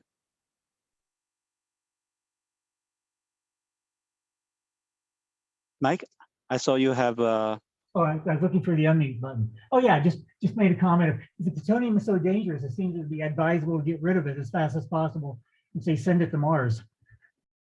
So when I hear these various groups talk about, oh, if vehicle blows up or anything like that, we're all going to die. Well, it seems like we should just get rid of it, send it out in space. But yeah, the containers for these things are designed. I think they have 3 or 4 layers in the design of the containers to survive during even the worst possible kind of launch accident. So, right. Yeah. Right. But that whole Cassini protesting did have an impact, I think, politically. On certain congressmen. You got to work through the congressmen. If I might comment on that, Cassini had a flyby of Earth with the potential of a high-speed reentry during that Earth gravity assist. And that's what gleaned so much concern from, I'll call them the anti-nukes. But the probability was made so low by the Jet Propulsion Laboratory by ratcheting in slowly to get the right window of the flyby that it was less than 10 to the minus 7 as a probability for that to occur. But should it have occurred, you were effectively coming in at Mach 58, which was extremely difficult to survive. And it's not a design basis accident, by the way. So the various containment barriers that are there may or may not have survived. We don't even have material property data at the kind of temperatures and speeds that have been involved for an inadvertent reentry during a Cassini flyby of Earth. But the decision makers decided that on a risk basis, it was worth going forward, and we did. That's good comments. Y'all know where the Apollo 13 radioactive material was deposited back on Earth? South Atlantic. Yes. Yes, it's at the bottom of the Tonga Trench in the South Pacific. And it survived re-entry through the Earth's atmosphere without any release. And no one has tried to recover it since then, according to what I know. But the people I've spoken to say basically it's a source now for a new coral reef at the deep bottom of the ocean. Yep. And what's so just really makes me very irritated, people like this. So they say that the people, NASA, might make a mistake to get the vehicle, get Cassini off by 500 miles or so towards our direction. These are the same people who got Voyager within 60 miles of where they wanted to be at Neptune. So I don't think the 500-mile thing is going to be anything to worry about. The JPL folks are amazing what they've done. All the landings of the vehicles on Mars. Oh, yeah. Some bouncing, some parachuting, some having thrusters for the final phase. It's amazing what they've done. And it was just beautiful to see the video of the sky crane from the latest, from Curiosity. Yep. I hope they can solve this problem on the Webb telescope or the communication issue. Get it up there. It's been a long time since Hubble went up. And Hubble, they had to fix it. It was not kosher to begin with. There's a really good book out on that called The Hubble Wars. And it goes into it's written by the guy who was sort of he was a physicist who was also in the Hubble organization, the outreach person to other scientists who were helping them to plan things and so on. And it's a fascinating look at both the problem that was developed, how it got through all of our testing, and then all the politics he had to deal with when dealing with various physicists as to what pictures they might release early on to show people what the Hubble could actually do. And each physicist had an object they didn't want anyone else to see, so they said no, don't release anything of M51 or M31. And one guy actually said, if you release pictures of this object of mine, I will kill you. And finally got all the early scientists on board. They agreed on allowing a picture of a star to be released early on. But finally they got some of the good stuff early on in his first public release to show what this thing could really do. Was that example of they were rushed to finish the grinding of the mirror and didn't go far enough? Or I never got the story. I believe that this is one of these great stories you just hear and slap your hand on your forehead. You just never think of something like that. I think it was a coat of paint on one of the instruments that was used to measure the curve of the mirror, and that extra maybe a ½ millimeter or 1/4 millimeter of layer of paint offset the design of the mirror, the curve of the mirror. Yep. Well, they fixed it. Yeah, yeah. And they and fixed the most recent problem. They had a problem that shut down. Yeah, yeah. And also a couple of words, the guy who I really recommend getting it. The author mentioned that the Hubble Space Telescope is the most important scientific instrument since Galileo's telescope. Oh yeah, I believe it. I believe it. Yeah. I believe it. When they look out at what they thought was a dark area of the universe out there, they got what, thousands of galaxies in that one little section. Yeah, every single little point of light you see in that picture is a galaxy, not a star. A galaxy. It's not a star. It's a galaxy. And that came as a result of, I think, the director of Hubble Space Institute. He had his own time that he could allocate, and so he said, I want to aim this thing for 2 weeks at this empty spot. And a lot of the other researchers said, just a waste of time, don't do it. And turned out to be perhaps one of the most meaningful pictures of the 20th century. Oh, yep. Yep. You got it. Okay. Well, any rover questions? Still, Yeah. we got off on Cassini and on Actually, Hubble. I have because you mentioned SpaceX, and they send Tesla into space. If they send a Tesla on the moon, would it work? Would they be able to drive the Tesla on the moon? No, no, I don't believe it would. But you need to do some testing, and yeah, I don't believe it would. But basically, when I look at the Space Launch System, they're not going to do one thing. The Saturn V had everything in one vehicle when you went to the moon. Everything was in that one vehicle. Have you seen the Artemis 3 rendezvousing with this halo orbit up there around the moon, the gateway thing, and then a separate vehicle that goes down and lands on the moon? And the Starship, this gigantic Starship with the big elevator on the side. I saw your picture. It's crazy. I said that. You could quote me. Ron said it's crazy. Mm-hmm.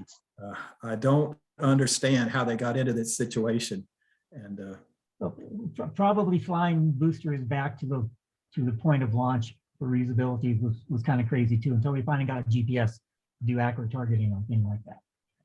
Mm-hmm.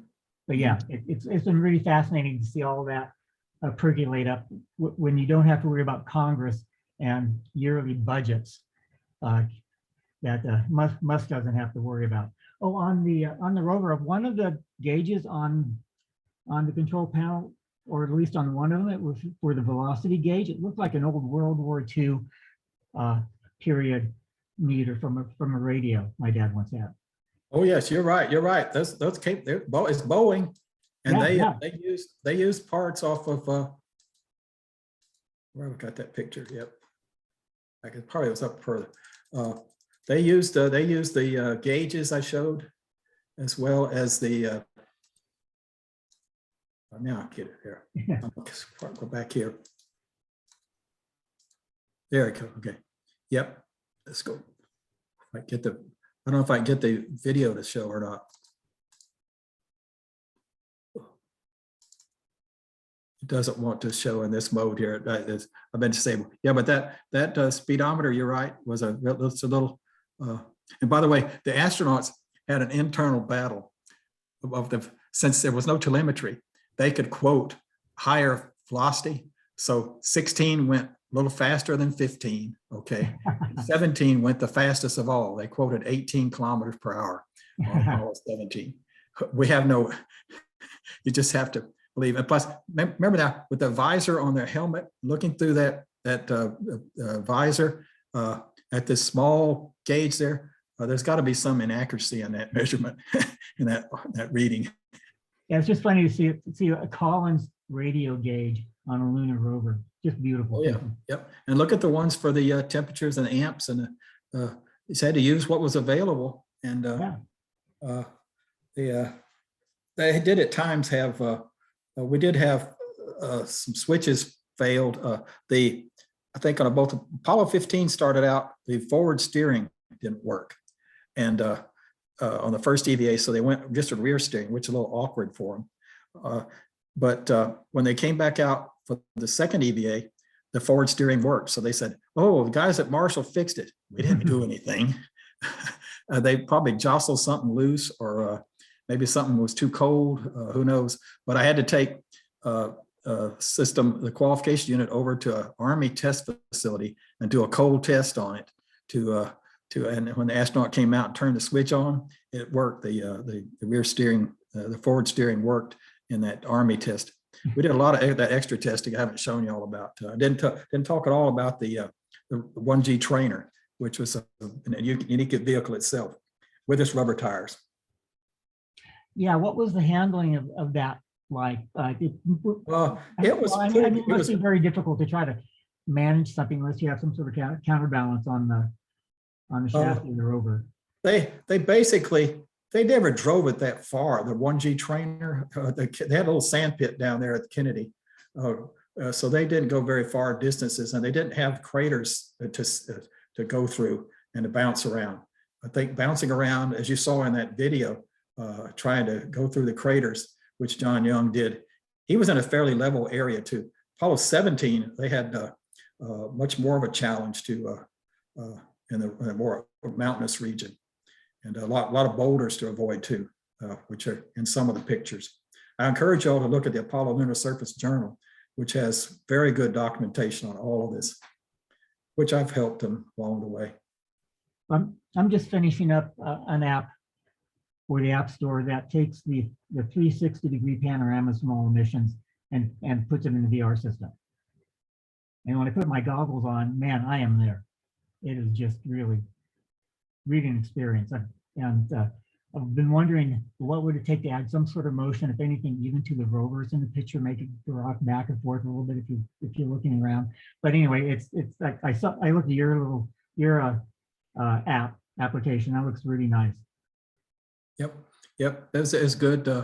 In fact, they also did that's Apollo 16 in that simulation, which we had good information from the folks, Noah Petro and the folks at Goddard that did the Lunar Reconnaissance Orbiter. It's been up there now for what, going on 13 years? I think so, yeah. And been orbiting. They had a 6-month initial goal, and they've quadrupled it, well, multiplied it by 20 times. That's an amazing system that's still up there orbiting and providing good data. And let's hear it for over engineering things. Oh yes, that was a very, very good system. So Clementine was pretty good too. Yeah, I was pretty impressed with Clementine. Oh yes, what they returned. Then you have the Mars Reconnaissance Orbiter as well, which has been also there, what, about 20 years? Oh yeah, yep. And Kepler's intended lifetime is 5 years, which means 50 years from now will probably still be working. Oh yep. Well, Ron, thanks for letting me chat here a little bit. I've always loved the rover. I've always wanted to do at least, if nothing more, a full-scale replica of the panel and maybe the handle. And I would love to do like a 1/6 RC model of one, put a real little TV camera on it and so on. Send me your email address and I'll send you that 3D print file. The file that is to do the 3D printing of that overlay we put on the joystick. I'm going to send it to you in chat. And what was my other action? My other action item was to get some information for the fellow about different soils and yeah. Okay. Yeah, I will remind you. Yes, sir. Okay. Ron, I do have. Yeah. Okay. Right, go ahead. Yeah, I just want to make sure you got my email. Well, I don't want to branch out from this right now. Mike, don't worry. I'll Yeah. give it. I can give it to Ron. Right. Don't worry. But if I branch out of here, I found that you lose it, you can't get it back. So, Yeah, that's happened. I have to. Don't worry. Yeah, so thanks. Ken and I did a good practice before this all started here, because I've seen other people get on and they say, "Duh, it's not working," and it's very frustrating. Yeah, today so frustrating that I forgot to show you all that video of the Apollo 16 Lunar Grand Prix. See, that was a situation where we'd done the testing and the modeling of all the performance of the rover. As you saw that circular test bed there and the high velocity testing, and they still wanted to get some more. I don't know that video, by the way, the video I showed y'all, that's been enhanced. Someone took out the original 16 millimeter crude film, and somehow they processed it to give you that good image now. Fairly good image. It was really crisp. I don't think I've ever seen it that crisp before. Yes. I don't know. I don't know exactly where I got that, but but it didn't have a label on it saying, "Hey, don't copy it." So. Oh, on 15 and 17, did the LMPs ever get a chance to drive the thing since No. Charlie Duke didn't? No. The commanders only ever drove. I've often been asked here about what would have happened if an astronaut had gotten sick. Namely, first question is, would they have gone outside and done a single astronaut exploration? I don't believe it. It's a buddy system where it's important to have your buddy there with you. And if you'd have had a problem while they're out driving, the guy on the right, he would not have taken over the left side seat because the seat was arranged to fit him, to fit the other astronaut. The guy on the right would have had to drive like you do in England on the right side if there'd been a problem with the commander on the left side. But that never happened. And so I imagine they did a lot of training. The LMPs did a lot of training on the 1G trainer just for that. Well, but in the training, they never switched seats. It was always seats so in the so the LMP still on the right side obviously had some training for emergency. Well, he did a little training, yeah, but on the moon he never got to drive. The lunar module pilot was there to do other duties and mainly look at the maps. yeah, exactly. Which were on that off the side of that console too. You can sort of see in this picture, you can sort of see the map holder over here, the map holder. Yeah, one of the things that's on my shopping list is to get a flown lunar rover map. Oh, yeah, that would be good. Some of the items I used to have a signal processing unit wax box. Believe it or not, I put that wax. What they did was they took that wax box and they sawed it in half because they wanted to see when it solidified after the testing. When it solidified, did it do it uniformly? And it proved yes, even though the saw blade was probably pretty hot. They did it. But I had that 2 halves of a wax box. I put it in my attic. Duh. The wax melted, a puddle of wax. But that's the only piece of hardware that I had that I can remember here. That and it was a test. It was off that forward chassis tub test. I've seen very little rover hardware pop up on the market. I'll tell you here's one story for you. When I went to Smithsonian one day, I was working on a different Defense Department project. Went over to Smithsonian, and they had on display fender extensions that had been returned from the moon on Apollo 17. Yeah. That Commander Cernan, we went out there after the mission. We got a picture of all of us. We signed the fender extension off the qualification unit that we tried to use to say, hey, could that be replaced? Take the front one, put it on the rear. No, it wouldn't work. But he had actually popped them off the rover on the moon. There's a picture of the rover sitting on the moon where he popped off the fender extension fix, the map fix with the tape in the middle, okay, and the clamps and another fender. He donated them to the Kansas Cosmosphere. So if you want to see those, go to the Kansas Cosmosphere, and they're there. But point was, they never told any of us that worked on the project. We joked around out there in Houston as we took a picture, and showed them that fender extension that we'd all signed off the qual unit. They joked around and we said, hey, you guys didn't bring anything back, did you? They just mum. And then to go to Smithsonian and find that thing, that was very surprising to me and a little frustrating, but hey, that's history. Yeah, certain ends of state has been selling off some of his map pages one at a time, and there's one from Scott. I'm Gosh. trying to get. Do y'all know the whole stamp thing? Oh yeah, oh yeah, oh yeah, Apollo 15. yeah. Oh, that was a scandal. Yeah, I had one of Scott's envelopes from that. Oh gosh. They each had 100 themselves, and so, and They, they were. they finally worked it out that at least Al Warden, he got his given back to him. Oh yeah, all of them did. All of them did. It was ruled that they were private property of the astronauts, and so they got all of them back. That's a bit of an extension that they were property of the astronauts because they were doing a duty and carrying things, and the only way they got them to the moon was using all these systems that somebody else had developed. Warden had no great love for Scott after that. Yes. And if you, Well, and if you, the other astronauts were booted out essentially. They may have stayed around for meetings and things, but they didn't last long, and they were not slated up to do any future missions.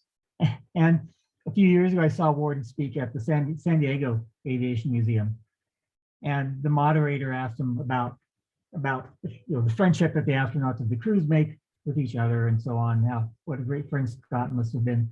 And I thought to myself, oh no, please, Al, don't say it, please.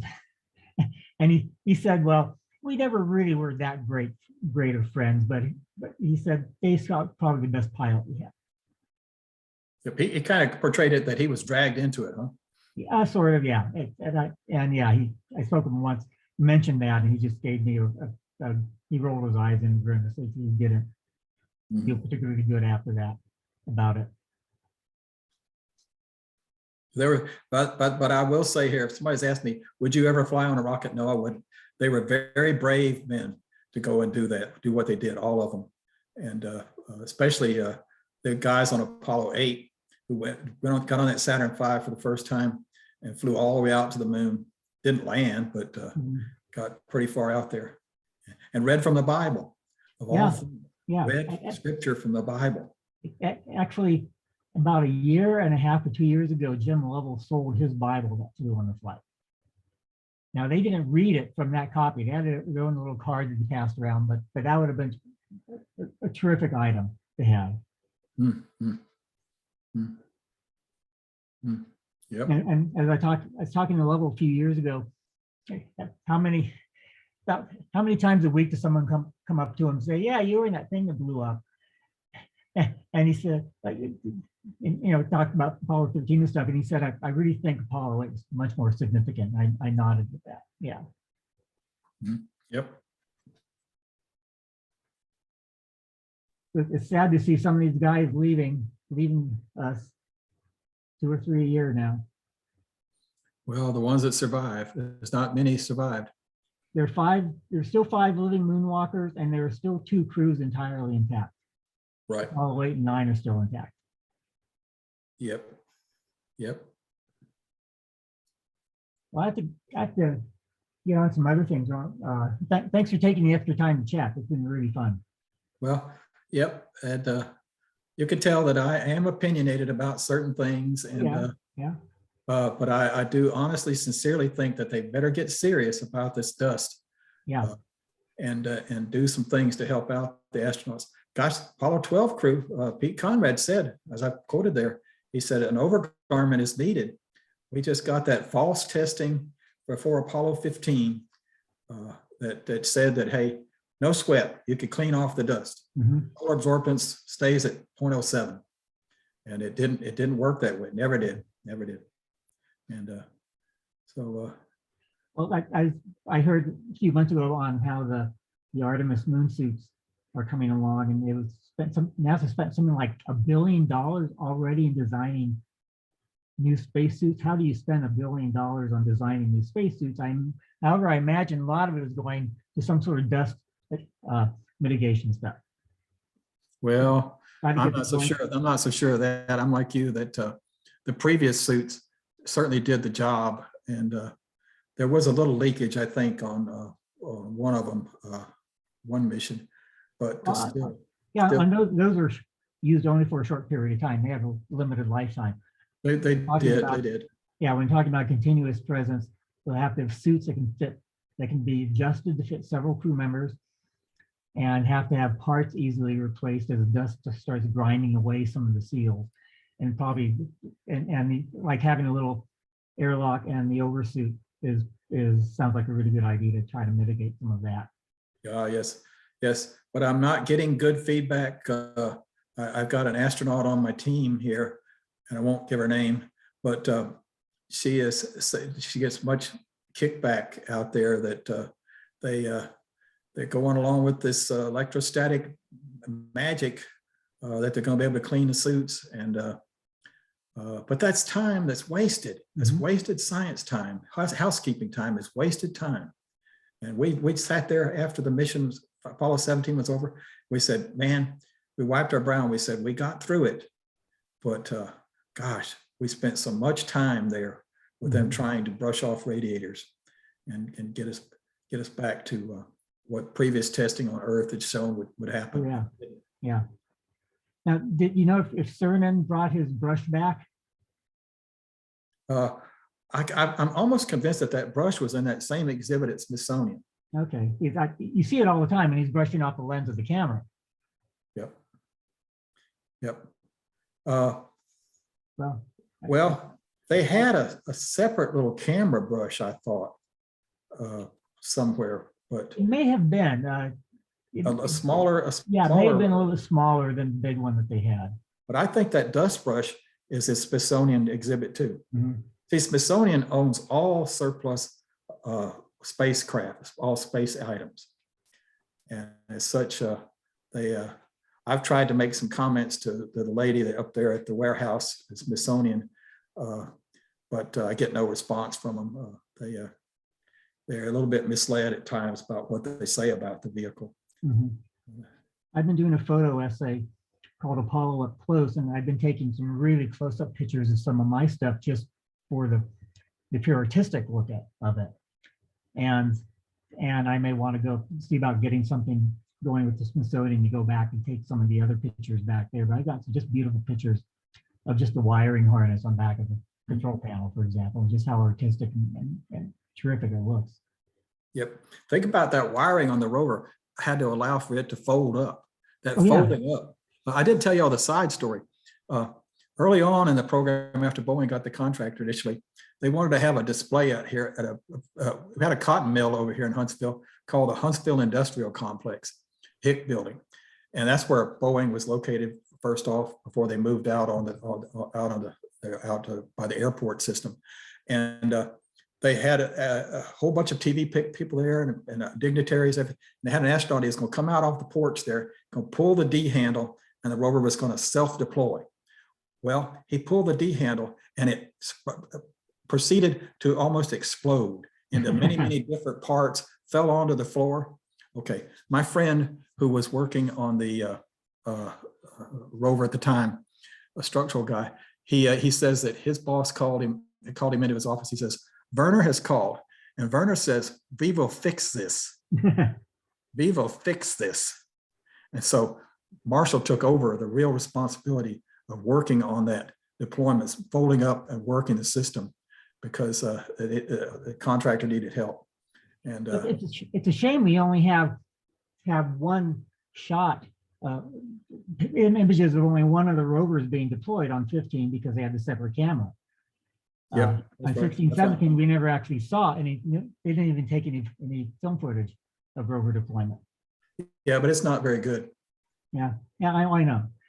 And also on 15 is the only bit of video we have off the rover of looking at driving around. Of course, Scott had to drive behind the lens, so we never actually saw it, which is a shame. That's a little missed opportunity for photo people. Yep. Well, we got the Apollo 16 Grand Prix. It's good, and somebody improved it even. It's good now. It's great. What I showed y'all, and Ken's got that. We had Ken was set up here to do a total backup if we'd had problems. Yeah. Got to have your backup. Oh yeah. Yep. fact, Now I really have to go. Thanks a lot, Ron, for the extended chat. I really appreciate it. this picture, in that picture on the left side there of me standing by the vibration test unit, this is not the qual unit. The qualification unit was located at the Space and Rocket Center for a while after the missions. But the Smithsonian came in the dark of the night, what we say, and they took back the qualification unit, took it up to Washington. They somehow gave the Space and Rocket Center this vibration test unit, which you'll notice did not have the black and white stripes on the wheels. Black and white stripes are shown over here. That was so that you could measure the relative motion of the wheel with respect to the chassis. There's black and white stripes on the chassis. That was part of the Apollo 15 Lunar Grand Prix, what they're going to do. And I doubt seriously with the 16 millimeter film that they had and then processing and they had capability back at that time, would ever been able to deduce anything about the mobility. And the rover had worked so well. I didn't tell you all the other deal. What do you think the power usage was of the rovers out of the available power? The total available or the amps per hour? Well, percentage-wise, out of the batteries that were there, 121 amp hours on each battery. What was the total? What was the usage on each mission? Now, does that include the post asset views from the rover, or TV views of the rover going 2 or 3 days after that? Well, it's driving. It's driving. Even providing power to the lunar communication relay unit on 1.5 of the missions. The answer is a third of the power. On each mission, we used about a third of the power. I can show you. I can send that chart to y'all. Okay. Yeah, I never heard that. Third of the available power. We were much over designed, and well, the also, fact, yeah, we started out that we were much over designed in that respect. And the frustrating thing was all of our testing, like in that tub assembly, even up was basically clean radiators. And I think we got more than about 10 to the -8 pumping. But I think we got about 10 to the -8 in the big vacuum chamber, but that had some super pumps on that, the fusion pumps. That was quite an accomplishment. That whole testing there that I showed in that picture, I didn't stress out to y'all. I told you a little bit that pitched up at an angle to simulate going up a slope with dynamometers under each wheel to match the speed of the wheel, and all that in the thermal vacuum chamber. That was a great accomplishment. Yeah, of course, like the qual unit was used for much more extreme. The acceptance testing on the flight units was much reduced because you didn't want to overtax them. Maybe 1/4 of the total driving time. I can't remember exactly.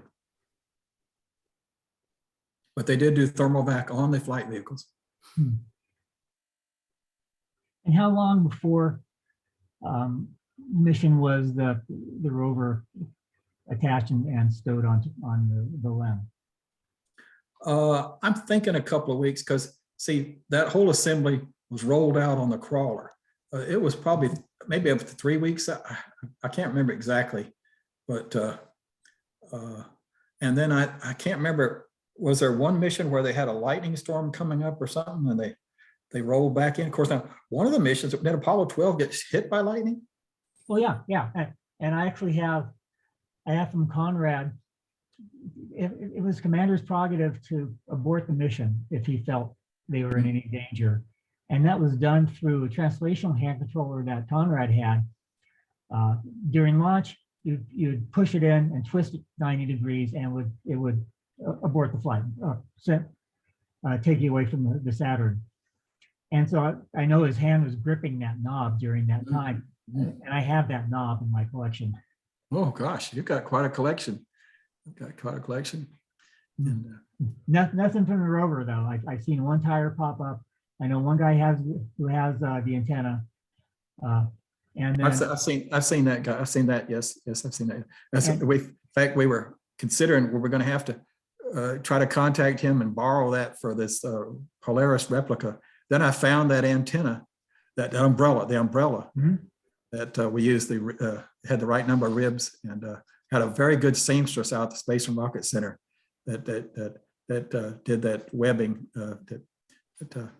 She didn't have to tackle the wire mesh wheels were quite an effort. They are essentially radial tires. I didn't say this. They are radial tires in a way, and they had a bump stop inside. You can see the bump stop. Oh yeah. Bump stop, which prevented them from over deflecting. There was one example of a fist size depression on Apollo 17 tire. I don't know which one it was, but that's the only evidence we had of any. It wasn't damaged. It still worked. I try to stress to people. I was recently working with some other folks here. They're trying to develop another rover, and I says, you guys better sure have capability in there so that if the astronauts are there, they can disable and do freewheeling. Each one of these wheels had the little hooks down here, and they took this piece back here, this little sitting out here, that helped them with getting in and out.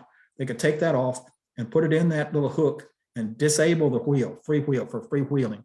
You better be serious about having freewheeling capability. You don't want to drag a bad wheel around. I don't know if they're listening or not. Well, how much did each of the wheels weigh?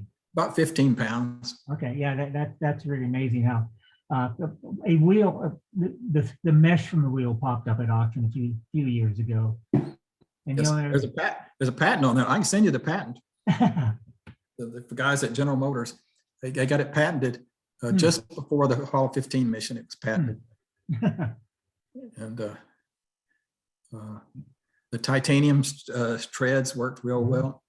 Gave good traction. It allowed the dust to go inside and get thrown out. What you saw in that video, that the fenders were absolutely needed. And what were the fenders made out of? Fiberglass. Okay, I was thinking, could those be fiberglass? Would that survive the lunar environment? Oh yes, it did. It did. Now also notice this vibration test unit, like the Qual unit, had in the first rover when it was delivered, had a different makeup of the fiberglass. They were almost white colored. Okay, white colored.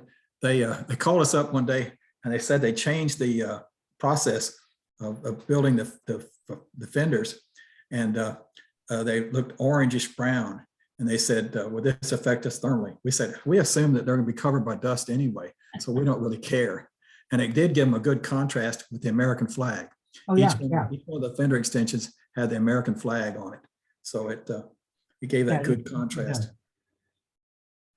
And by the way, when we did that Polaris vehicle, we were at the point where we were trying to decide what to do to try to build up fiberglass fenders like that.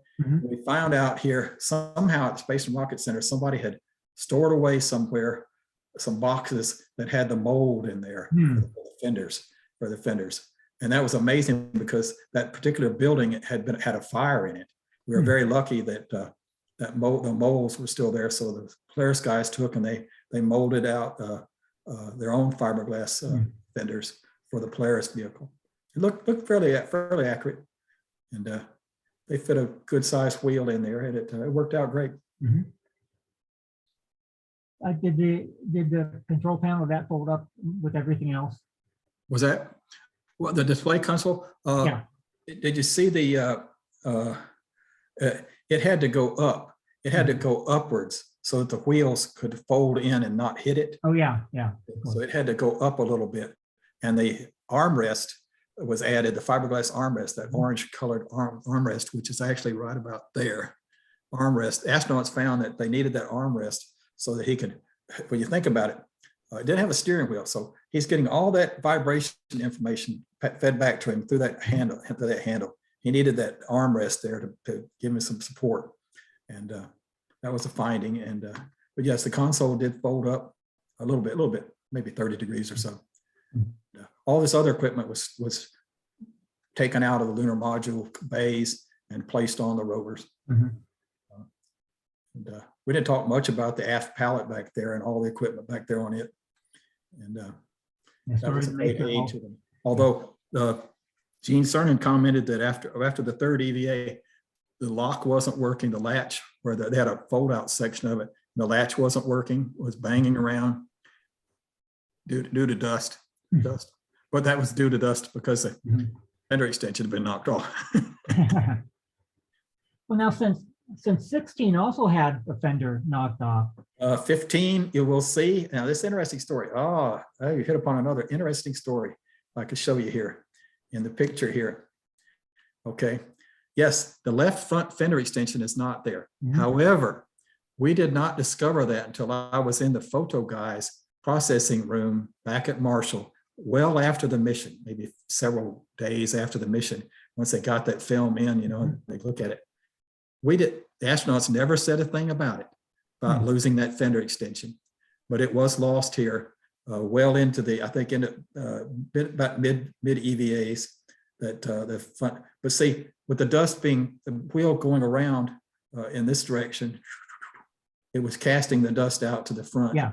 And didn't cause the problem that you had with the rear fender extension. But yes, you're right. Apollo 15, that's why I can always tell a picture of Apollo 15 because it's got the left front fender extension gone. Well, now, since you're pointing it out, I've never heard that story. I'm going to see if I can go back to some of the downlink video and see if it Yes, may you actually can. be visible. There's no mention in the audios of any of that having ever happened because not in the if you look at the reports, the flight reports, it may be mentioned there, but I can't remember it. It was more that we discovered it ourselves in the pictures. You can see the cover. Cover's open here. Cover's open here. And we're trying to get some cool down. Gosh, we didn't talk about seeing the ascent stage take off. And Captain Ed Findell, we called him Captain Video. He was the commander that had the joystick of the TV camera. Mhm. And Apollo 15 and 16, he never got that done. Couldn't coordinate it. But Apollo 17, he finally coordinated the 3-second delay and got that accomplished. Yeah, I noticed that when it happened, how just really wonderful it was on the last mission, how much longer you saw it go. Boy, it did take off. That ascent stage takes off fast. Yeah. And on 17, they were hoping to actually be able to see the ascent stage when they were going to after undocking and sent it back to the lunar surface, and it crashed, I think, about a mile south of the landing site. They were hoping they could actually catch that on the camera, but no, it wasn't visible. And one of the missions, I think maybe it was 16, one of the missions, the ascent stage had no RCS capability after they undocked. So it was in orbit for a while around the moon by itself. It didn't crash. One of the missions didn't actually do that crash. Oh, so there's a couple of guys. I tried this myself, and I heard of these other guys who managed to succeed. And that was to find the actual crash sites for the ascent stages. Yep. Also, it's interesting. The S4B crashes the third stage of the rocket. They programmed. And obviously those are really huge. Yes, that's big. They're really huge formation. You almost wonder if some of the flight planners considered the possibility of going to one of those crash sites and getting this newly undug material from way under the. That's an interesting point. The whole site selection was an interesting process, but because astronauts, Apollo 15, they wanted to drive out down into the Creel, but Houston had to tell them, no, guys, got to get back. Got to get back. Yeah, they walked a little bit down into the Creel where it actually disappeared from the video, but they said, oh, they weren't on the steep part. They were not on the steep part at all. We were more concerned that they get on too steep an incline and couldn't come back out because the rover did not have infinite capability to climb out. Yeah, 15 has always been my favorite just because the landing site is the coolest looking of them. Oh yeah, Grand Canyon on the moon. Oh yeah. Yes, that was great. It's good talking to you. We better let y'all go here. Unless y'all have some more questions. No, I have plenty. I'm satisfied. If I have any more, I'll send you some email. Okay. Yep. We're down to 13 participants. I saw we had 31, I think, at one time. Pretty good. 30 to 33. Yep, 33. Okay, Yeah, that's great. and actually, each signee might have multiple people behind. Oh, yes, I heard a couple of people chiming in, and I didn't know I was hogging it for everyone else. Right. And the people come in and out, So it's more than this. Yes. Right. Okay, thanks, Ron. Good evening. Well, thank you, sir. You're very welcome. And it's good talking to y'all. And I'm here. we'll sign off, I guess, and try to come out there sometime and maybe, like Ken said, maybe get together in somewhat fashion here. I didn't know if Madhu Tangavalu was able to call in from Southern Cal or not. He was great. Yeah, And yeah, we'll hook up with him yes. and arrange for your visit here. Yes, but not for a while. I'm not going to travel anywhere. I know.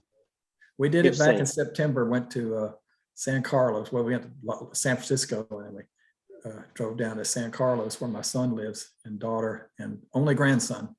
And it was an adventure itself. No incidents, nobody attacking the stewardesses or anything, but it was right on time. And it was great. It was great. Yeah, it's amazing. But you talk about these electrical vehicles, I just don't understand how you convert over here. You're going on a Sunday afternoon on the freeway down at 101, going down to the south. It's constant. It's packed with cars on Sunday afternoon. Exactly. Even Friday midnight. Midnight, yeah. Yeah. The Packed. We're gonna build. The government's probably going to finance it and all for Elon, but we're going to build electric cars and electric charging stations. What do you do in traffic jams? You're burning your battery energy. I don't know. They will come up with some crazy idea using drone to deliver the battery to you on the highway jam or something like that. Yeah. Well, there was some actor here that his Tesla burned up in the traffic jam or something. Oh, actually, I think there was a news. The news yesterday or today in Switzerland or somewhere. I forgot.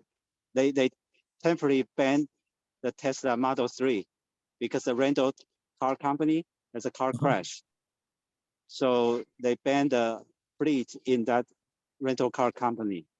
You know, and they're waiting for investigation or something. It's a big accident. Yep. All right.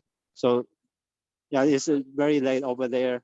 Actually, we have tons more questions, but we will wait for your visit here or next presentation. Well, is there any way you can print out the chat there or okay, yeah. I can send. I'll send it to you. The chat, yeah. I could look at those questions and I'm going to look at that lunar soil information for that one fellow and yes, yeah. Yeah, actually, I already email you Mike's email address. Right. Yeah, the gentleman who chatted with you for a long Very time. good. I already forward you his email address, but Very I good. will forward you the chat. Okay. Thank you, sir. I'll let you Thank go you. now. And it was good to share with y'all. Yeah, it's so exciting. It's amazing. Peace. Peace.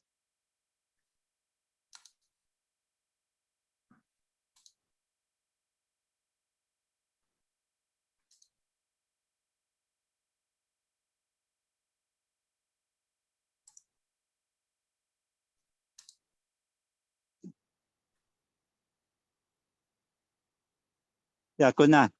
Good night. Good night.